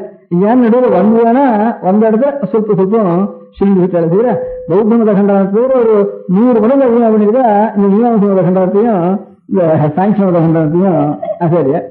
அதாவது மாத்திரம் இந்த உதயநாச்சாரியாலும் குமாரில் பட்டாலும் நிறைய சொன்னதுல முக்காலே அவளுடைய புத்தகத்துல 3 நிமிஷம் பௌத்த மதத்தில் சொல்ல முடியாத விஷயத்தை கண்டனம் பண்றதுதான் அவளுடைய கண்டனங்கள்ல இருந்திருக்கு. அதாவது ஈஸ்வரன் கிடையாது, கர்மானுஷ்டானம் ஆச்சார கர்மானுஷ்டானம் கிடையாது, இன்னும் இந்த ரெண்டு சொன்னதுக்காக ஒவ்வொருத்தர் ஒவ்வொரு அம்சத்தை பிடிச்சிட்டு அந்த பௌத்தத்தில் இப்படி சொல்றது அவ்வளவு விஷயம் இல்லை அப்படின்னு சொல்லிருக்காங்க. அது இருக்கட்டும், நான் முதல்ல ஆரம்பிச்சது ஈஸ்வரன் பலதாத்தாவா இருக்கட்டும், ஈஸ்வரன் ஜெகத்துக்கு கர்த்தாவா இருக்கட்டும், அவன் கர்த்தாவா இருந்தா நமக்கு என்ன, அவன் பரவாயில்லா இருந்தா அவன் கணக்கு கூட அவன் காட்டி தெரிஞ்சுட்டு வரான். நான் அவனுக்கு போனேன் அப்படின்னு லஞ்சம் கொடுக்க போனா போகணும், வேற எதுக்கும் போறதில்லை. அவன் லஞ்சத்தை கட்டுக்கிட்டு அவன் ஈஸ்வரன் இல்லையா, அவன் காரியத்தை அவன் பாட்டு முன்னிருக்கணும். அறுபது அதிகாரி இருந்தானா அவன் சட்டப்படி அவன் பாட்டு நியாயம் இருந்தா அவன் சட்டப்படி பண்ணிட்டு போறான். அவன் கிட்ட போனாலும் நம்ம வார்த்தை அவன் கேட்கப்படுறதில்லை. அதனால அவன் அர்ஜுனா இருந்தானா சில விஷயங்களை கிளாரிஃபை பண்றதுக்காக போனவன்ட்ட, இல்ல அவன் கொஞ்சம் லஞ்சம் வாங்குறதா இருந்தான்னா அதுக்காக வேணா லஞ்சம் கொடுத்து நமக்கு நாம் தப்பு பண்ணினா கூட அந்த தப்பு அதிகமாக கொஞ்சம் மறைச்சு நாம் அதிகம் துக்கப்படாமல் இருக்க முடியா இது பண்ணிக்கணும். அதனால ரெண்டும் இல்லாமல் இருக்கிறப்போ அப்ப அந்த ஈஸ்வரத்துல நாம் பக்தி பண்ணுவானே, பக்தினால நமக்கு காரியம் என்ன அப்படிங்கிறது. ஈஸ்வரன் இருக்கானா இல்லையா, நமக்கு எந்த பெரிய ஈஸ்வரன் ஆயினால ஈஸ்வரன் இல்லை ஆயினால பக்தி இல்லைங்கிறது நாஸ்திகம் அது இருக்கட்டும், அதை சொல்லல. இதனால நான் அனுமானம் பண்ணுவோம். ஈஸ்வரன் ஜெகத்துக்கெல்லாம் ஒரு காரியம் இருந்தானா இதுக்கெல்லாம் ஒரு காரியம் இருந்தா ஒரு கற்பா இருக்கிற மாதிரி இவ்வளவுக்கும் ஒரு புத்தியில உறவு விஷயம் தான் ஒண்ணு வந்திருக்கணும். இவ்வளவு சுகதுக்க பலம் வரணுமானா எல்லாம் அளந்து கொடுக்கணுமானா அளந்து கொடுக்கறதுக்கு ஒரு புத்தியில விஷயம் தான் இருக்கணும். அப்ப ஏற்பட்ட ஒரு பெரிய மகாபுத்தி ஒன்றும் இருக்கணும் லோகத்துல. அப்ப ஏற்பட்ட ஒரு புத்தி தான் பெரிய ஞானம் இருக்க, சர்வ ஞானம் மட்டும் அப்படி ஒரு வஸ்து இருக்கணும் அப்படின்னு. அப்ப ஏற்பட்ட வஸ்துனால நமக்கு என்ன காரியம், நமக்கு சம்பந்தம் என்ன அப்படிங்கிறதா இப்ப அதை வச்சுக்கணும். இதுல 6 சாஸ்திரம்னு வேறு நம்ம பழைய சாஸ்திரங்கள்ல 6 சாஸ்திரம்னா அந்த தர்க்கசாஸ்திரத்துல 2 சாஸ்திரம் 2 ரிசீவ் பண்ணிருக்கா. தர்க்கசாஸ்திரத்தை நியாயம் வைசேஷிகம்னு 2 சாஸ்திரம். அதே மாதிரி சாங்கியம்னு சொன்னேன். இந்த சாங்கியத்தை தவிர யோகம்னு ஒண்ணும் கொஞ்சம் சாங்கியத்தை ஒட்டின மாதிரி இருக்கும். அது யோக சாஸ்திரம் பெரிய சாஸ்திரம். சாங்கியம், யோகம், நியாயம், வைசேஷியம். அப்புறம் மீமாம்சைன்னு சொன்னேன். மீமாம்சை அதுக்கப்புறம் இந்த உபநிஷத் சாஸ்திரம் தான் வேதாந்தம்னு பேர் இருக்கு. அதான் நம்ம சாஸ்திரம். நம்ம ஆச்சாரியார் அந்த வியாசாச்சாரியால் வந்து வேதாந்த சாஸ்திரம்னு பேரு. ரெட்ட 2 தர்க்கம் நியாயம் வைசேஷியம், 2 சாங்கியம் சாங்கிய யோகம், 2 மீமாம்சை வேதாந்தம் அப்படின்னு நீங்க 2 இதுக்கு பூர்வாம்சம் உத்தரவாம்சம் பேரு. யோகத்துக்கு சேஸ்வர சாங்கியம் பேரு, நிரீஸ்வர சாங்கியம் பேரு. அந்த யோகத்துக்கு 2 சாங்கியம். ஒரு தர்க்கத்துக்கு 2 தர்க்கம், நியாயம் வைசேஷியம் 2 தர்க்கம். தர்க்கம் சாங்கியம் மீமாம்சை அப்படின்னு 3, ஒவ்வொன்றும் 2 2 6 அப்படின்னு 6 சாஸ்திரம்னு பேரு. இந்த 6 சாஸ்திரத்துல யோக சாஸ்திரம்னு ஒரு சாஸ்திரம். அதுக்கு இந்த 6 சாஸ்திரத்துக்கும் சூத்திரம் இருக்கு. சின்னதா சூத்திரங்கள் இருக்கு. அதுக்கு பாஷ்யம்னு விஸ்தாரமா அர்த்த விவரணம் பண்ணின பெரிய இருந்தா அதுக்கு பாஷ்யம் 6 சாஸ்திரத்திலையும் பாஷ்யம் எழுதினாலுக்கு பெரிய பாஷ்யக்காராலும் சரி. அதுல நம்ம ஆச்சாரியால் ஒரு பாஷ்யக்காரர், இந்த வேதாந்தத்துக்கு பாஷ்யம் எழுதினவர் ஆச்சாரிய பாஷ்யக்காரர். இந்த மாதிரி தனியா 5 சாஸ்திரத்துக்கும் 5 பேர் பாஷ்யக்காரர்கள் இருக்கா. அந்த 5 சூத்திரக்காரர்கள் இருக்கா. இதுக்கு வியாசர் பாதராயணர் சூத்திரக்காரர் இந்த வேதாந்தத்துக்கு. அதே மாதிரி மீமாம்சைக்கு ஜெய்மினி சூத்திரக்காரர், சபரசுவாமிங்கிற ஒரு பாஷ்யக்காரர். அந்த மாதிரி இந்த யோக சாஸ்திரத்துக்கு பதஞ்சலிங்கிறவர் சூத்திரக்காரர். சாசங்கல யோக சூத்திரம்னு அதுக்கு பேரு. அதுக்கு வியாச ஆச்சாரியாளுடைய பாஷ்யம்னு சொல்றது. இங்க ஆச்சாரியாளுடைய பாஷ்யம் இருக்கிற மாதிரி அந்த சாஸ்திரத்துல சுவாமியை பத்தி என்ன சொல்லிருக்குன்னு கேட்டா, சுவாமி 6ன்னு கேட்டா சுவாமியை பத்தி அங்க சொல்லுவாங்க. சாங்கியத்துல 2ன்னு சொன்னேன், யோகம் 1 சாங்கியம் 1. ஈஸ்வரன் இல்லைன்னு ஈஸ்வரன் சம்பந்தம் இல்லாம இருக்கிற சாங்கியம் கபிலருடைய சாங்கியம், கபிலருடைய மகர்ஷி சொன்னது. இந்த ஈஸ்வர சம்பந்தத்தோட கொஞ்சம் சொன்ன சாங்கியம் பதஞ்சலி சொன்னது. இதுதான் பாதஞ்சலம்னு பேரு. அதுதான் யோகசாஸ்திரம்னு பேரு. இந்த யோகசாஸ்திரத்துல யோகம்னா என்ன அப்படின்னு முதல்ல யோகசாஸ்திரம்னு சொல்றேன். யோகம்னா என்ன அப்படின்னு ஒரு கேள்வி கேட்டுட்ட. யோக சித்தவர்த்தி நிரோதா அப்படின்னு. மனசு இப்படியே ஆடின்னு இருக்க, கொஞ்ச நாள் இருந்தது, கொஞ்ச நாள் ஒன்னையே நினை, இல்ல கொஞ்ச நாள் ஒன்னையே நினைக்காத, என்ன கேட்க மாட்டேங்கிறத. அந்த வித்தியை ஒண்ணு எத்தனையோ வித்தியெல்லாம் கத்துக்கிறவன், சக்கஸ் எல்லாம் ஆடுறோம், எங்கேயோ ஏறுறோம், இன்னும் என்னென்னமோ சயின்ஸ்ல என்னென்னமோ தெரிஞ்சுக்கிறோம். ஆச்சரியமான சர்க்கஸ் எல்லாம் உடம்பு அவ்வளவு பழகி வச்சுக்கிறோம். சாமானிய மனுஷாளுக்கு செய்யக்கூடாத சுவாசீனத்தை சொன்னதெல்லாம் கேட்கக்கூடியாக புலி, சிங்கம், கரடி இதெல்லாம் சொன்னத்தை கேட்க முடியாது பண்றோம். நம்ம உடம்பும் அதை சொன்னத்தை கேட்க முடியாது பண்றோம். எங்கெங்கயோ நாமெல்லாம் ஏற முடியாத இடத்துல எங்கெங்கயோ ஏறான், நெருப்புக்குள்ள போறான், சைக்கிள் விடுறான், என்னென்னமோ பண்றான். ஆச்சரியமான காரியங்கள்லாம் இவ்வளவு பழக்கி விடுறோம். காற்றில் இருக்கிற புலி, சிங்கங்கள்லாம் பழக்கிறோம். இவ்வளவெல்லாம் பழக்கிறவன் என்னென்னவோ சாமான் எல்லாம் பண்றான். மனசு நினைக்க முடியாம இருக்க முடியாத சாமான் எல்லாம், வெளியில் இருக்கிற பதார்த்தங்கள் எல்லாம் கண்ட்ரோல் பண்றான். எலிமெண்ட்ஸ் எல்லாம் கண்ட்ரோல் பண்றான். சரீரத்திலையும் அபியாசம் பண்ணி கண்ட்ரோல் பண்றான். வெளியில் இருக்கிற பிராணிகளையும் கண்ட்ரோல் பண்றான். கொஞ்ச நாள் சித்தத்தை நான் சொன்னத்தை நினைச்சென்று வேற என்ன நினைக்காத. இதை கண்ட்ரோல் பண்றதுக்கு முன்னவரை எவ்வளவு சொல்லலாம், சிந்தை அடக்கியே சும்மா இருக்கு. அது ஒரு செகண்ட் அதை நினைக்கிறதுக்கு முடியலையப்பா. அதுக்கு ஒரு சாஸ்திரம் வேணும். இத்தனைக்கெல்லாம் சாஸ்திரம் இருக்கு, இத்தனைக்கெல்லாம் ஒரு என்ன நோய் இருக்கு, புஸ்தகங்கள்லாம் நிறைய போட்டிருக்கோம், வித்தியாசம் பண்றோம்.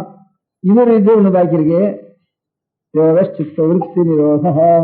சித்தம் இப்படியே அங்கங்க பொங்குறத அதை கொஞ்சம் நிறுத்தணும் அப்படின்னு. சரி, அது எப்படியே அடுத்த சூத்திரம் தானே யோக சித்த விருத்தி நிரோதான்னு சூத்திரம். இதெல்லாம் 6 சாஸ்திரம் சூத்திரமா இருக்குன்னு சொன்னேன், சின்ன வாக்கியமா இருக்குன்னு சொன்னேன் இல்லையா. அந்த சித்தவருத்தி எப்படி நிற்கும், நான் ஈஸ்வரனை நினைக்கிறதுக்கு ஆரம்பி. அதனால இவ சித்தவருத்தி நிக்கிறதுக்கு ஈஸ்வரனை நினைக்கிறதுக்கு ஆரம்பி. ஈஸ்வர பிரணிதானாத்வா. அப்புறம் இன்னும் 2 மணி சொன்னார், வீதராக விஷயம் வா சித்தம் யதாசமத தியானாத்வா பிரச்சத்தன தாரணாபியாம் வா பிராணஸ்ய. கடைசி பட்சத்துல ஈஸ்வரன். இன்னும் 2 மணி சொன்னேன். அதுக்கு அடுத்தபடி முதல்ல சொன்னது ஈஸ்வர பிரணிதானத்தினால சித்தவருத்தி நிற்கும் அப்படின்னு முதல்ல சொன்னேன். அவருக்கு ஈஸ்வர பிரணிதானம் பண்ண முடியலன்னா ஈஸ்வரனுக்கு துல்லியாளா இருக்கிறவா பிரத்யட்சமா பார்க்கிறவாள் அப்பேற்பட்டவாள தியானம் பண்ணிக்கோ. இதராக அசையே இல்லாதவாள. அதுவும் உனக்கு கிடைக்கலன்னா ஏதாவது ஒண்ணு நினைச்சு அப்படியே நினைச்சு மெஸ்மரிசம் மாதிரி அப்படியே ஒண்ணு நினைச்சு அதே சித்தவருத்தியை பண்ணி ஒரு மெஸ்மரிசம் மாதிரி பண்ணிக்கோ. அதுவும் சரியா சில சித்தத்துக்கு தான் அது வரும். எல்லாருக்கும் நல்லா வராது. இல்லைன்னா ஒரு குருவிடத்துல இருந்து பிராணனை சுவாசீனப்படுத்தி பிராணம் நின்றுதானா சித்தம் நிற்கும். திருஷ்டாந்தம் சித்தம் நின்றுதானா பிராணம் நிற்கிறது. சித்தம் ஒரு பெரிய துக்கத்துலயோ ஆனந்தத்திலேயோ வந்துட்டுதானே சட்டுன்னு பெருமிச்சு விடும். அப்ப சித்தம் கொஞ்சம் ஒரு இடத்துல லயிச்சு போயிட்டு தானே உடனே பிராணமும் கொஞ்ச நேரம் நிற்கிறது. கொஞ்ச நேரம் நின்றுட்டு தானே பிராணம் அதுக்கப்புறம் தான் பெருமிச்சா வர்றது. அதுவும் சேர்த்துனா கொஞ்ச நேரம் மூக்க பிடிச்சிட்டு அப்புறம் பெருமிச்சா வர மாதிரி கொஞ்ச நேரம் பிராணம் தானா நிற்கிறது. சித்தம் நின்றுதானே சித்தம் ஒரு இடத்துல துக்கத்திலேயோ ஆனந்தத்திலேயோ ரொம்ப திருஷ்ட சட்டுன்னு போயிட்டு தானே அப்ப சுவாசம் நிற்கிறது. சுவாசத்துக்கும் சித்தத்துக்கும் ஒரு சம்பந்தம் இருக்கு. அதனால கடைசியில பிராணாயாமத்தினால அது 3வது பட்சமா கொஞ்சம் முதல் காரியம் ஈஸ்வர சக்தியினாலதான் சித்த ஈஸ்வர தியானத்தினாலதான் சித்தவருத்தி நிற்கும் அப்படின்ட்டு. அந்த ஈஸ்வரன் ஆறு ஈஸ்வரன் தொடர வேண்டியது. எதுக்காக சித்தவருத்தி நிரோகங்கிற யோகசாஸ்திரத்துடைய ஒரு கோலா இருக்கிறதுனால அதுக்கு சாசன ஈஸ்வரன் சொன்னதுனால அந்த ஈஸ்வரனை பத்தி 6 ஒரு லட்சணம் சொல்ல வேண்டியது இருக்கு.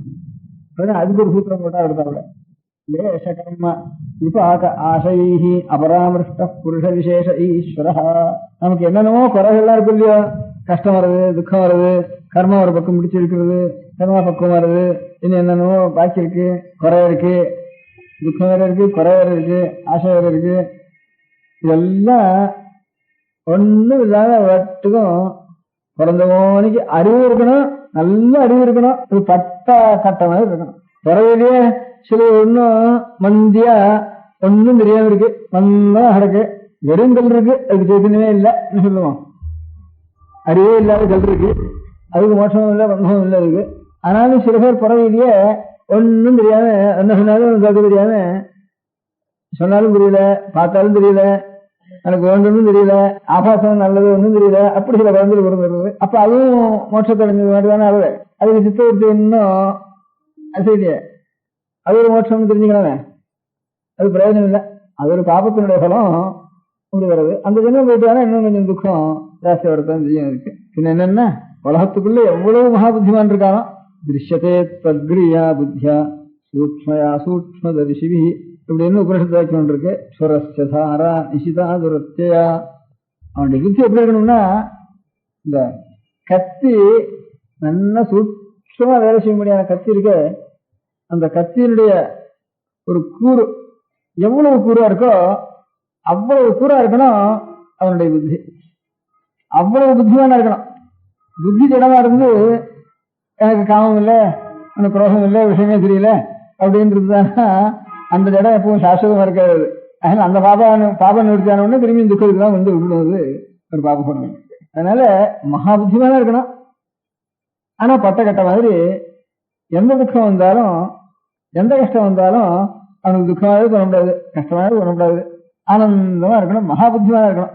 ஒரு விஷயம் தெரியாதுன்னு இருக்கக்கூடாது. எனக்கு தெரியறது சக்தி இல்லை, அதனால அவன் ஒன்னும் அவனுக்கு கஷ்டம் இல்லை துக்கம் இல்லைன்ட்டு பைத்தியமா இருக்கான், அதனால துக்கம் இல்லை அப்படின்னு சொல்லிட்டு இருந்து பிரயோஜனம் இல்லை. அது ஒரு பாபகுணம். அந்த பாபகுணம் நிவர்த்தியானோடனே திரும்பியும் துக்கம் ஜாஸ்தியாகுங்கிறது. அதனால எப்பவும் ஆனந்தமா இருக்கணும். மகாதிசைகள் எல்லாம் தெரியணும். அவனுக்கு புத்தியை ஒரு கொஞ்சம் கூட குறைவு இருக்கக்கூடாது. அவ்வளவு இருந்து ஒன்னும் கிளேசமோ கர்மமோ விபாகமோ ஆசையமோ, அதுக்கு கிளேசம் கர்மம் விபாக ஆசையம் இதுக்கெல்லாம் தனித்தனி இடங்கள் செஞ்சுருக்கா. கிளேசம் தான் என்ன, கர்மான்னா என்ன, விபாகம் தான் என்ன, ஆசையம் தான் என்ன, தனித்தனி இடங்கள் செஞ்சுருக்காரு வேதாஸ்திரத்துல. அப்படி ஈஸ்வரன் இப்ப ஏற்பட்டவன் ஈஸ்வரன். என்ன இப்ப லட்சணம் சொல்லுவானே இந்த புஸ்தகத்துல ஒரு சூத்திரத்துல கேட்டா, யோகம்னா சித்தவருத்தி நிரோதம்னு சொல்லிட்டார். சித்தவருத்தி நிரோதம் பண்ணணுமானா அதுக்கு காரணம் என்னன்னு சொன்னார். அவருடைய அபிப்பிராயம் ஈஸ்வரத்தினுடைய தியானம்னு சொன்னார். ஈஸ்வரன் ஆறுன்னு சொல்ல வேண்டியிருந்தது. ஈஸ்வரன் ஆறுன்னா இந்த மாதிரி கிரேசகர்ம விபாக ஆசை ஒன்னும் எந்த துக்கம் வந்தாலும் எந்த கஷ்டம் வந்தாலும் எந்த சபலம் வந்தாலும் ஒன்னாலையும் கூட அசையாம நிறைய எல்லாம் தெரிஞ்சுட்டு எது இருந்தாலும் அசையாம ஆனந்தமா இருக்கிறவர். கொஞ்சம் கூட சித்தத்துல அசை இல்லாம இருக்கிறவர் ஈஸ்வரன்ட்டு அப்படி ஒரு லட்சணம் சொன்னார். சரி இருக்கட்டும். ஆனா அந்த யோகசாஸ்திரத்துல பாக்கி எல்லாம் சாங்கியால் மாதிரி தான். அதுவும் ஒரு சாங்கியம்னு சொன்னாங்க. அது முன்னாடி பார்த்தோம்னா ஈஸ்வரன் ஜெகத்கர்த்தா இல்ல பலவாதாவா, அதுவும் நமக்கு சந்தேகம். அவர் பலவாதாவா இருந்தா என்ன, அவர் கர்த்தாவா இருந்தா என்ன, நாம நமக்கு என்ன காரியம் வராதாகணும், ஒரு காரியம் தான் வராதாகணும். என்ன காரியம், எவரை நினைச்சா யாரை நினைக்கிறோமோ நாம் அவாளாயிடுறோம். கொஞ்சம் கூட சித்தத்தை சலனம் இல்லாமல் ஒரே நிவாதஸ்த தீபவத்துன்னு வேறு.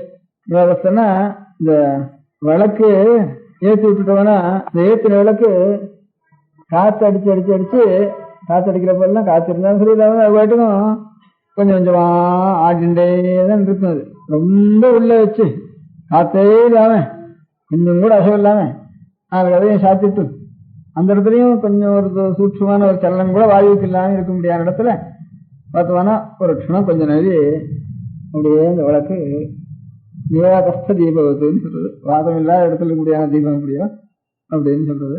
அந்த மாதிரி எப்பவும் இருக்கக்கூடியவன் இருக்கான எவனுடைய சித்தம் இருக்குமோ அப்படி ஒருத்தனுடைய சித்தம் இருந்தானா அவனை நம்ம நினைச்சவானா, ஈஸ்வரனுக்கு ஒரு சித்தம் இருக்குன்னு வச்சுக்கோ, அவனை நம்ம நினைச்சவானா நாமும் அவனாக ஆயிடலாம். நாம் ஒருத்தனை ஏதாவது ஒண்ணு பண்ணிதானே நம்ம இப்ப இருக்கிற இந்த மனசு நம்ம சொன்னபடி கேட்க மாட்டேங்கிறத, சொன்னபடி கேட்க மாட்டேங்கிறது, சொன்னபடி கேட்கறதுக்கு, சித்தவர்த்தி நிரோதம் பண்றதுக்கு, யோகத்தை சாதனைப்படுத்திக்கிறதுக்கு என்ன பண்றதுன்னா எவனாமத்தம் எப்பவும் அசையாமல் கொஞ்சம் கூட எல்லாத்தையும் அறிஞ்சுண்டு ஆனாலும் பட்டக்கட்டையை போல ஒருத்தன் இருந்தான்னா அவனை பிடிச்சுண்டு நாம் கரையறலாம். அப்படி ஒருத்தவங்க கூட இருந்துட்டாங்க எல்லாரும் நம்மகிட்ட இருந்துட்டாளா. அதான் அவளுடைய அபிப்பிராயம். சாங்கியாலிங்கெல்லாம் சாமின்னு கிடையாது, எல்லாம் நம்ம மாட்டம் ஜீவாதான். என்ன மீமாம்ச கர்மாவெல்லாம் மீமாம்சகாலி சொல்றதும் சரி, சாங்கியாலி சொல்றதும் சரி, ஜீவன்கள் நிறைய இருக்கா, எல்லாரும் நம்ம மாட்டம் இருக்கா அப்படின்ற எல்லாரும் நம்ம மாட்டம் இருந்துட்டாலாம் நாம் எவனை பிடிச்சிருந்து கரையிடுறது. அப்போ எந்த காலத்திலையும் நாம் எந்த நிலையை நாம் அடையணும்னு சொல்றோமோ சித்தம் கொஞ்சம் கூட அசையாமல் எல்லாம் தெரிஞ்சுட்டு நல்ல ஞானம் சூர்ஹுத்தி மனையா இருந்துட்டு புத்தி கொஞ்சம் கூட சித்தம் அசையாமல் அலையாமல் கஷ்டப்படாமல் காமத்தில் ஈடுபடாமல் துக்கத்தில் ஈடுபடாமல் பயத்தில் ஈடுபடாமல் அசையாடாமல் ஒன்னும் இல்லாமல் எதிர்வரத்துக்கு வேண்டிய சாமான் இருந்தாலும் அது பாட்டுக்கு ஆனந்தம் எல்லாத்தையும் தெரிஞ்சுட்டு ஆனந்தமா சிரிச்சுட்டு காரியங்களை என்ன செஞ்சுட்டு அப்படி சந்தோஷமா இருக்க முடியாது நமக்கு வரணுமான அதான் நமக்கு நிலை வரணும். அப்படி ஒருத்தன் எப்பவும் இல்லாத போனா எவனை பிடிச்சிருந்து நாம் இந்த மாதிரி நிலை அடைகிறது, நமக்கு வழியே இல்லை, ஒருத்தருக்கும் மோட்சத்துக்கே இடம் இல்லை. ஆகையினால இப்ப ஏற்பட்ட சகல உத்தம குணங்களும் பூர்ணமா இருந்து ஞானத்தினுடைய எல்லை எவ்வளோ அவ்வளவு அந்த பூர்ணமான ஞானம் இருந்து அவன் ஒன்னையும் நிர்லிப்தனா இருந்து அபராமிருஷ்டா ஒரு ஸ்பர்ஷம் அவனுக்கு இல்லாமல் சுத்த நித்திய சுத்த புத்தம் முக்தஸ்வபாவம்னு ஆச்சாரியர்கள் அடிக்கடி எதிர வழக்கம் பாஷ்யத்துல நித்தியசுத்தன் நித்திய புத்தன் நித்தியமுக்தன் அவனுக்கு எப்பவும் சுத்தன். அழுக்குங்கிறது நமக்கெல்லாம் இருந்து அந்த அழுக்க அலம்பி தொடச்சி ஆகணும். அழுக்கு இருந்தானா அழுக்கு தொடக்கிறதுக்கு ஒரு சாமான் இருந்தானா அழுக்க போட்டு தேய்ச்சி அலம்புறதுக்கு ஒரு சாமான் இருந்தா தான் இந்த அழுக்கு போகும். அழுக்கு தேய்க்கிறதுக்கு சாமானே இல்லைன்னா அழுக்கப்படி போகும். அந்த சாமான் தான் ஈஸ்வரன். ஏதோ ஒன்றும் அழுக்கு நம்ம இருக்குன்னு தெரியுது, சஞ்சலம் நமக்கு இருக்குன்னு தெரியுது. சஞ்சலம் நமக்கு இருக்குன்னா ஒரு கெட்டியான சாமான் பிடிச்சா தானே ஆடுறவனுக்கும். ஆக கெட்டியான சாமான் ஒன்று வேணும், அவன் தான் ஈஸ்வரன். அதனால ஜெகத்துக்கு சிருஷ்டிகர்த்தாவா பலதாதாவா அவன் இருந்துட்டு போகட்டும், அது இருக்கிறான், அது இல்லைன்னு சொல்லிட்டு போக வேண்டாம் நம்ம. அதனால நமக்கு ஈஸ்வரனுக்கு காரியமே இல்லை. நமக்கு நம்முடைய அழுக்கெல்லாம் நிவர்த்தி பண்றதுக்கு அவன் சுத்தமா இருக்கணும், நம்முடைய சலனத்தெல்லாம் சஞ்சலத்தெல்லாம் நிவர்த்தி பண்றதுக்கு அவன் மகா கெட்டியா இருக்கணும். அதுதான் ஈஸ்வரனுக்கு ருத்ரன் வேறு பரமேஸ்வரனுக்கு. பவாய தேவாய நம, சர்வாய தேவாய நம, ஈசானாய தேவாய நம, பசுபதயே தேவாய நம, ருத்ராய தேவாய நம, ருத்ராய தேவாய நம, பீமாய தேவாய நம, மகதே தேவாய நம. மகதே தேவான மகாதேவன் பேரவனுக்கு மகாதேவன் மகாதேவன் மகான் தேவா மகதே தேவாய நமன்னு சொல்றது. மகாதேவன் பேரவனுக்கு. அவனுக்கு ருத்ரன்னு பேரு. ருத்ரன்னா 2-3 அர்த்தம் இருக்கு. ஊரெல்லாம் அழடிக்கணும்னு அர்த்தம், அழுகையெல்லாம் போக்கணும்னு அர்த்தம். இன்னும் அநேக அர்த்தங்கள் உண்டு. பயநாசனகான்னு சொல்றது. ஈஸ்வரன் எல்லா இடத்துலயும் எல்லாரும் திடுகிடுகிடுன்னு நடுங்கிட்டு இருக்கு. அலோகத்துல எதையோ பார்த்து நடுங்கிற அலோகத்துல முதல்ல உனக்கு மரணம் தான் நடுங்கிறா. அது உனக்கு தேதி கட்டுட்டுன்னா உடனே அதுக்கு என்னவாவது பண்ணி அது இன்னும் கொஞ்சம் நீட்டலாமான்னு பார்த்துட்டு நாமும் சரி நமக்கு வேண்டியவளாலும் சரி எல்லாருமே சேர்ந்து மரணம்னா பெரிய பயம் நமக்கு இருக்கு. ஒரு திரவிய நஷ்டம், ஒரு அவமானம், எல்லாத்துலயும் அநேக விஷயங்கள்ல ஒவ்வொருத்தருக்கும் நமக்கு இன்னும் குடும்பத்துல சிரமங்கள் எதை கண்டாலும் பயம்னு நமக்கு இருக்கு. அதனால பயத்தை காட்டுறவங்க நம்மளாம் ரொம்ப குழந்தைகளா இருந்தா கொஞ்சம் பயமுறுத்திதான் ஆகணும். ரொம்ப குழந்தைகளா இருக்கும், ரொம்ப குழந்தைகளா இருந்தா ஒன்றும் தெரியாத கொஞ்சம் பயமுறுத்தி ஆகணும். அவளுக்கு அந்த பயமுறுத்துறதும் அவளுக்கு அந்த குழந்தைகளுடைய சிரமத்துக்காகத்தான்னு விஷயம் எல்லாத்தையும் இப்படியா அவன் ருத்ரம்னு பதத்துக்கு சொன்ன அர்த்தம்.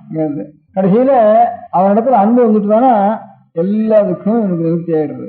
அதுக்காக சொன்னேன் கட்டையாட்டம் இருக்கான்னு சொல்றதுக்காக அவ்வளவு கெட்டியா இருக்கான் சுவாமிங்கிறதுக்கு வேதம் ஒரு வாக்கியத்தை சொல்றப்போ சொல்லிட்டு யஸ்மாத் பரம் நாபரம கிஞ்சித் யஸ்மான் நானியோ நத்யாயோஸ்தி கஷ்டித் விருக்ஷ இவ ஸ்தப்தோ திவிதிஷ்டத்யேகஸ்தே நேதம் பூர்ணம் புருஷேன சர்வம் தேனேதம் பூர்ணம் புருஷேன சர்வம். நாடு பெரிய புருஷன், உன்னால நிறைஞ்சிருக்கு, எல்லாம் நிறைஞ்சிருக்கிறது அவனதான் இருக்கு என்று கடைசியில் முடிச்சிருக்கு. அவன் எப்படி இருக்கான்னா விருட்ச இவ ஸ்தப்தா திவிதிஷ்டத்யேகः ஒத்தந்தான். அவன் எப்படி இருக்கான்னா மரம் கொஞ்சம் கூட அசைவில்லாம எந்த ஒரு சிரமப்படுத்தினாலும் சிரமம் இருந்தாலும் அந்த மரத்துக்கு ஆடாமல் அசையாமல் நலுங்காமல் சரணம் இருக்கிறதா கூட விரிவதுக்கு. அதுதான் ஸ்தாணுன்னு ஈஸ்வரன். ஸ்தாணுன்னா பட்டக்கட்ட. பெரியவா சரணம். அடுத்த நிகழ்ச்சி நித்திய குரு பாதுகா பூஜை. शुक्लाम्भरधरं विष्णुं शशिवर्णं चतुर्भुजं प्रसन्नवदनं ध्यायेत् सर्वविघ्नोपशान्तये. ममोपात्त समस्त दुरितक्षयद्वारा श्री परमेश्वर प्रीत्यर्थं गुरुप्रसाद सिद्ध्यर्थं गुरुप्रीत्यर्थं गुरुपादपूजाम् अद्य करिष्ये. गुरुर्ब्रह्मा गुरुर्विष्णुर्गुरुर्देवो महेश्वरः गुरुः साक्षात् परब्रह्म तस्मै श्रीगुरवे नमः. अपारकरुणा सिन्धुं ज्ञानदं शान्तरूपिणं श्रीचन्द्रशेखरगुरुं प्रणमामि मुदान्वहम्. सदाशिवसमारम्भां शङ्कराचार्यमध्यमाम् अस्मदाचार्यपर्यन्तां वन्दे गुरुपरम्पराम्.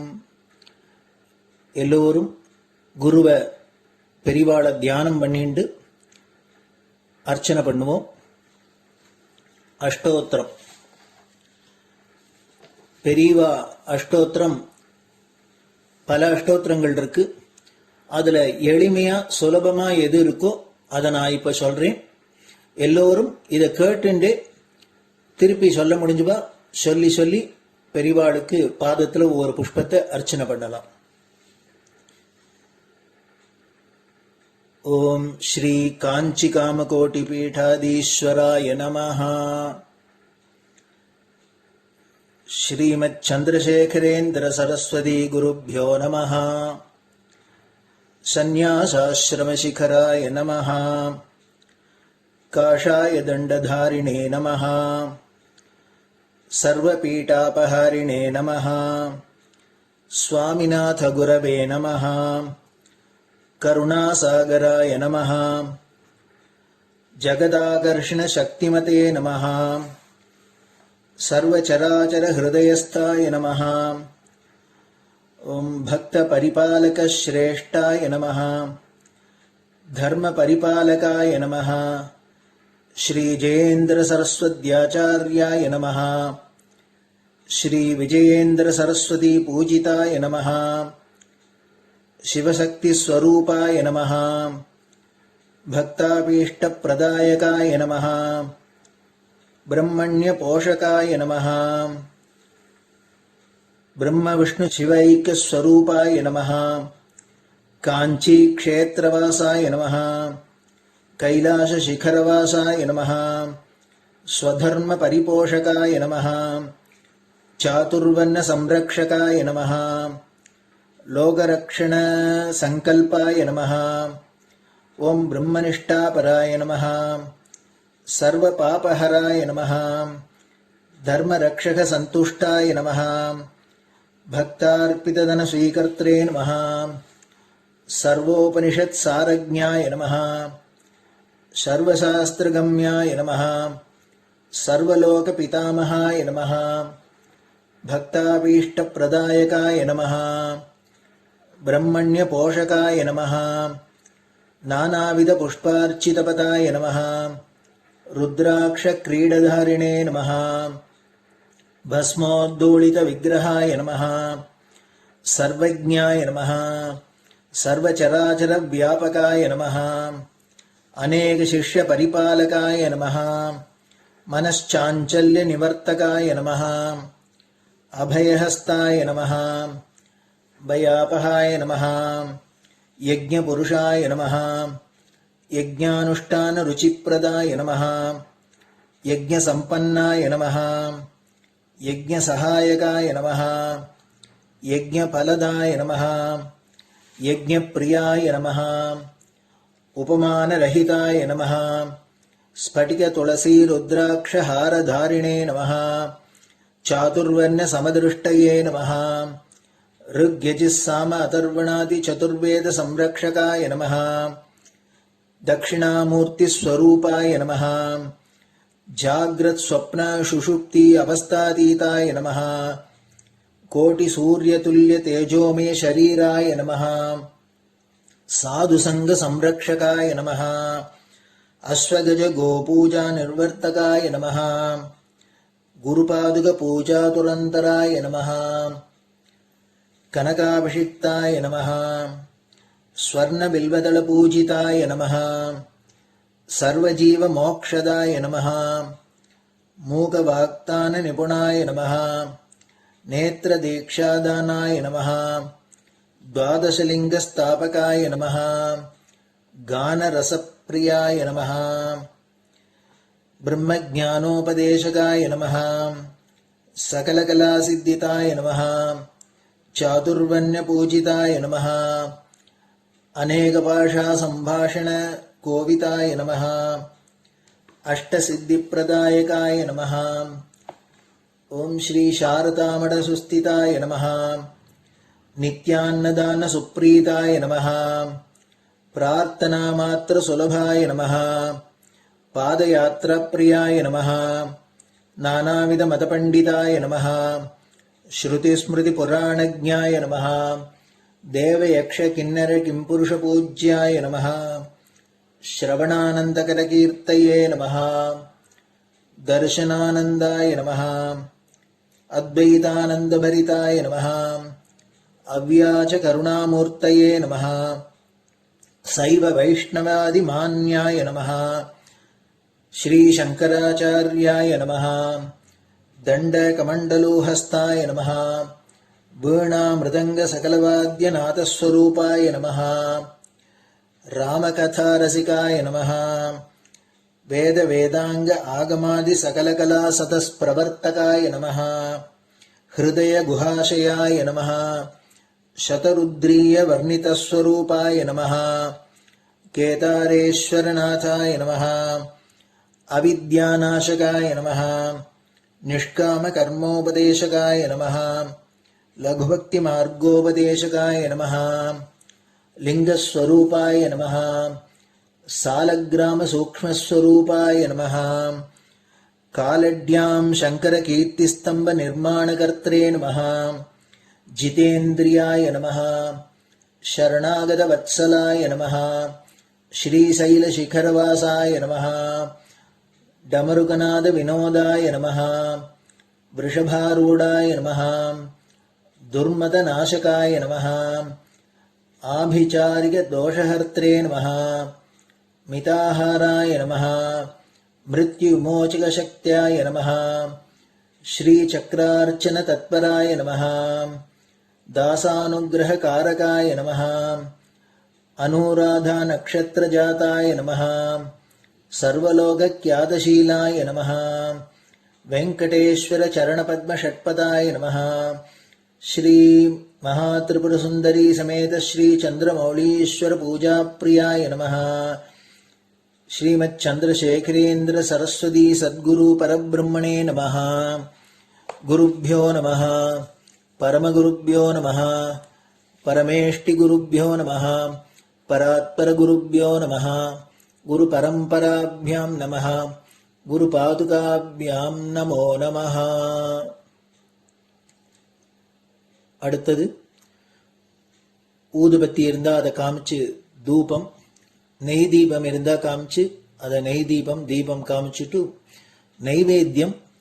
நைவேத்தியம் வெத்தலைப்பாக்கு பழம் இதுலேருந்து ஆரம்பிச்சு அவளுக்கு எது சௌரியமோ அதுபடி நைவேத்தியம் பண்ணலாம்.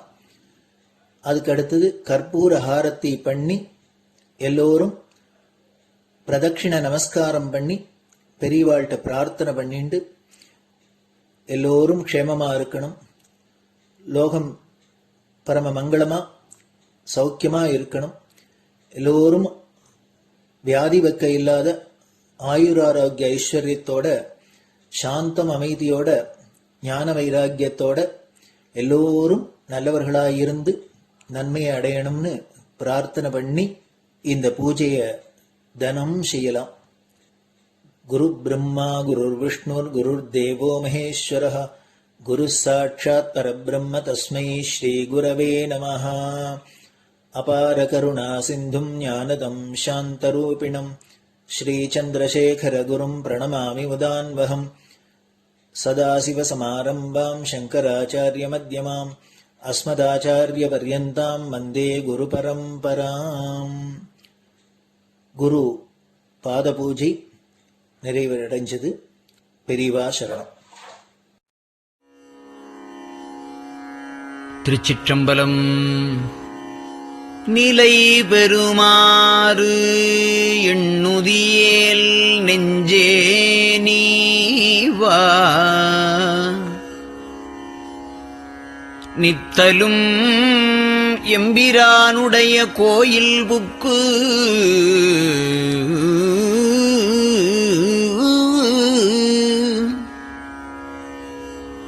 புலர்வதன் முன்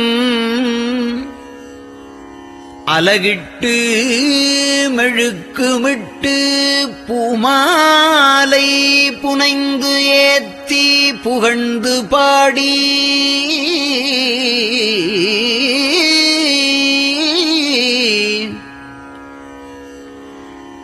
தலையாரக் கும்பிட்டு கூத்தும் ஆடி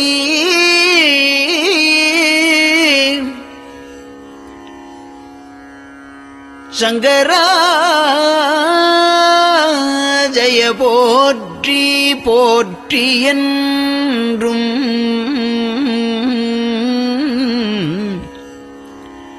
அலைபுனல் சேர் செஞ்சடையம் ஆதி என்றும் ஆரூரா என்றென்றே அலரானில்லே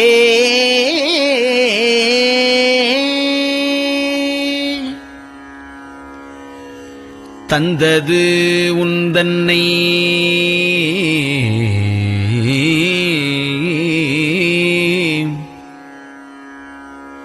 கொண்டது எந்தன்னை சங்கரா ஆர்கொலோ சதுரர் அந்தம் ஒன்றில்லா ஆனந்தம் பெற்றேன்.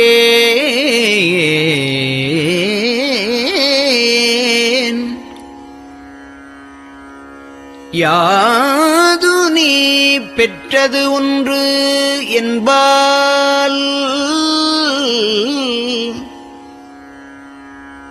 சிந்தையே கோயில் கொண்ட எம்பெருமான் திருப்பெரும் துறையுரை சிவனே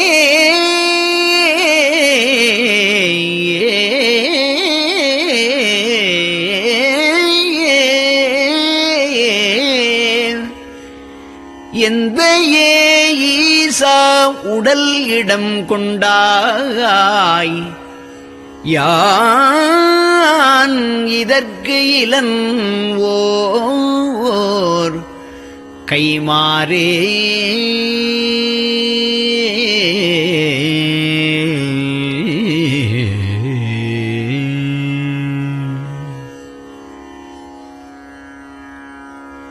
அன்னநடையார் அமுத மொழியார் அவர்கள் பயில் தில்லை தென்னன் தமிழும் இசையும் கலந்த சிற்றம்பலம் தன்னுள்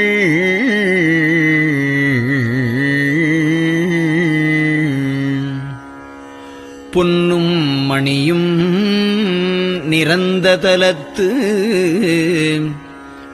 புலித்தோல் பியர்க்கிட்டு மின்னின் இடையாள் உமையாள்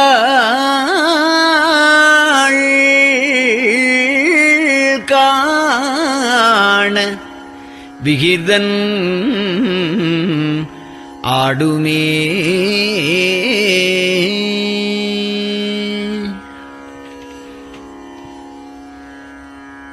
நெட்டையிலா உடல் நீத்து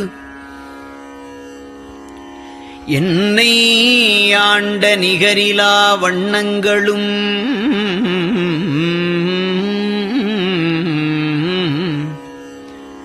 சிட்டன் சிவனடியாரை சீராட்டும் திறங்களுமே சிந்தித்து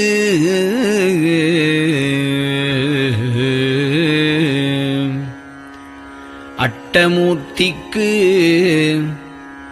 என் அகம் நெகவூரும் அமிழ்தனுக்கு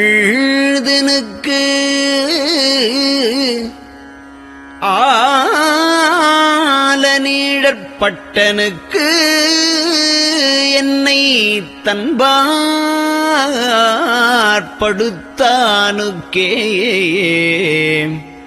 பல்லாண்டு குருதுமே.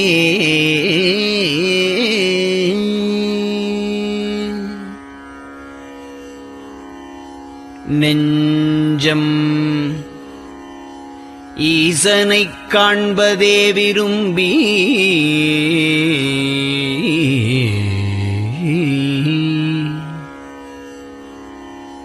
நிரந்தரம் திருவாக்கினில் நிகழ்வது அஞ்செழுத்துமே ஆக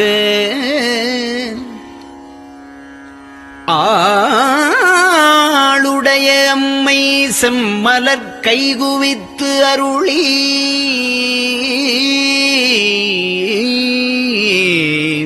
தஞ்சமாகி அரும் தவம் புரிய தரிப்பரே.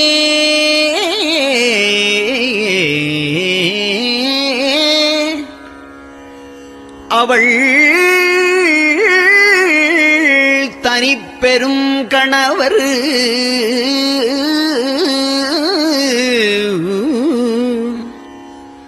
வஞ்சம் நீக்கிய மாவின் மூலத்து வந்து தோன்றினார் மலைமகள் காண.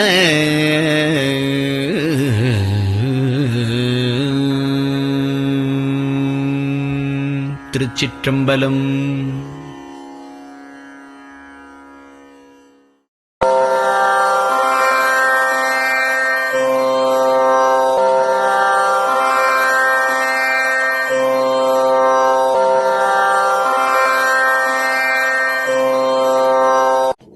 பெரிவா சரணம்.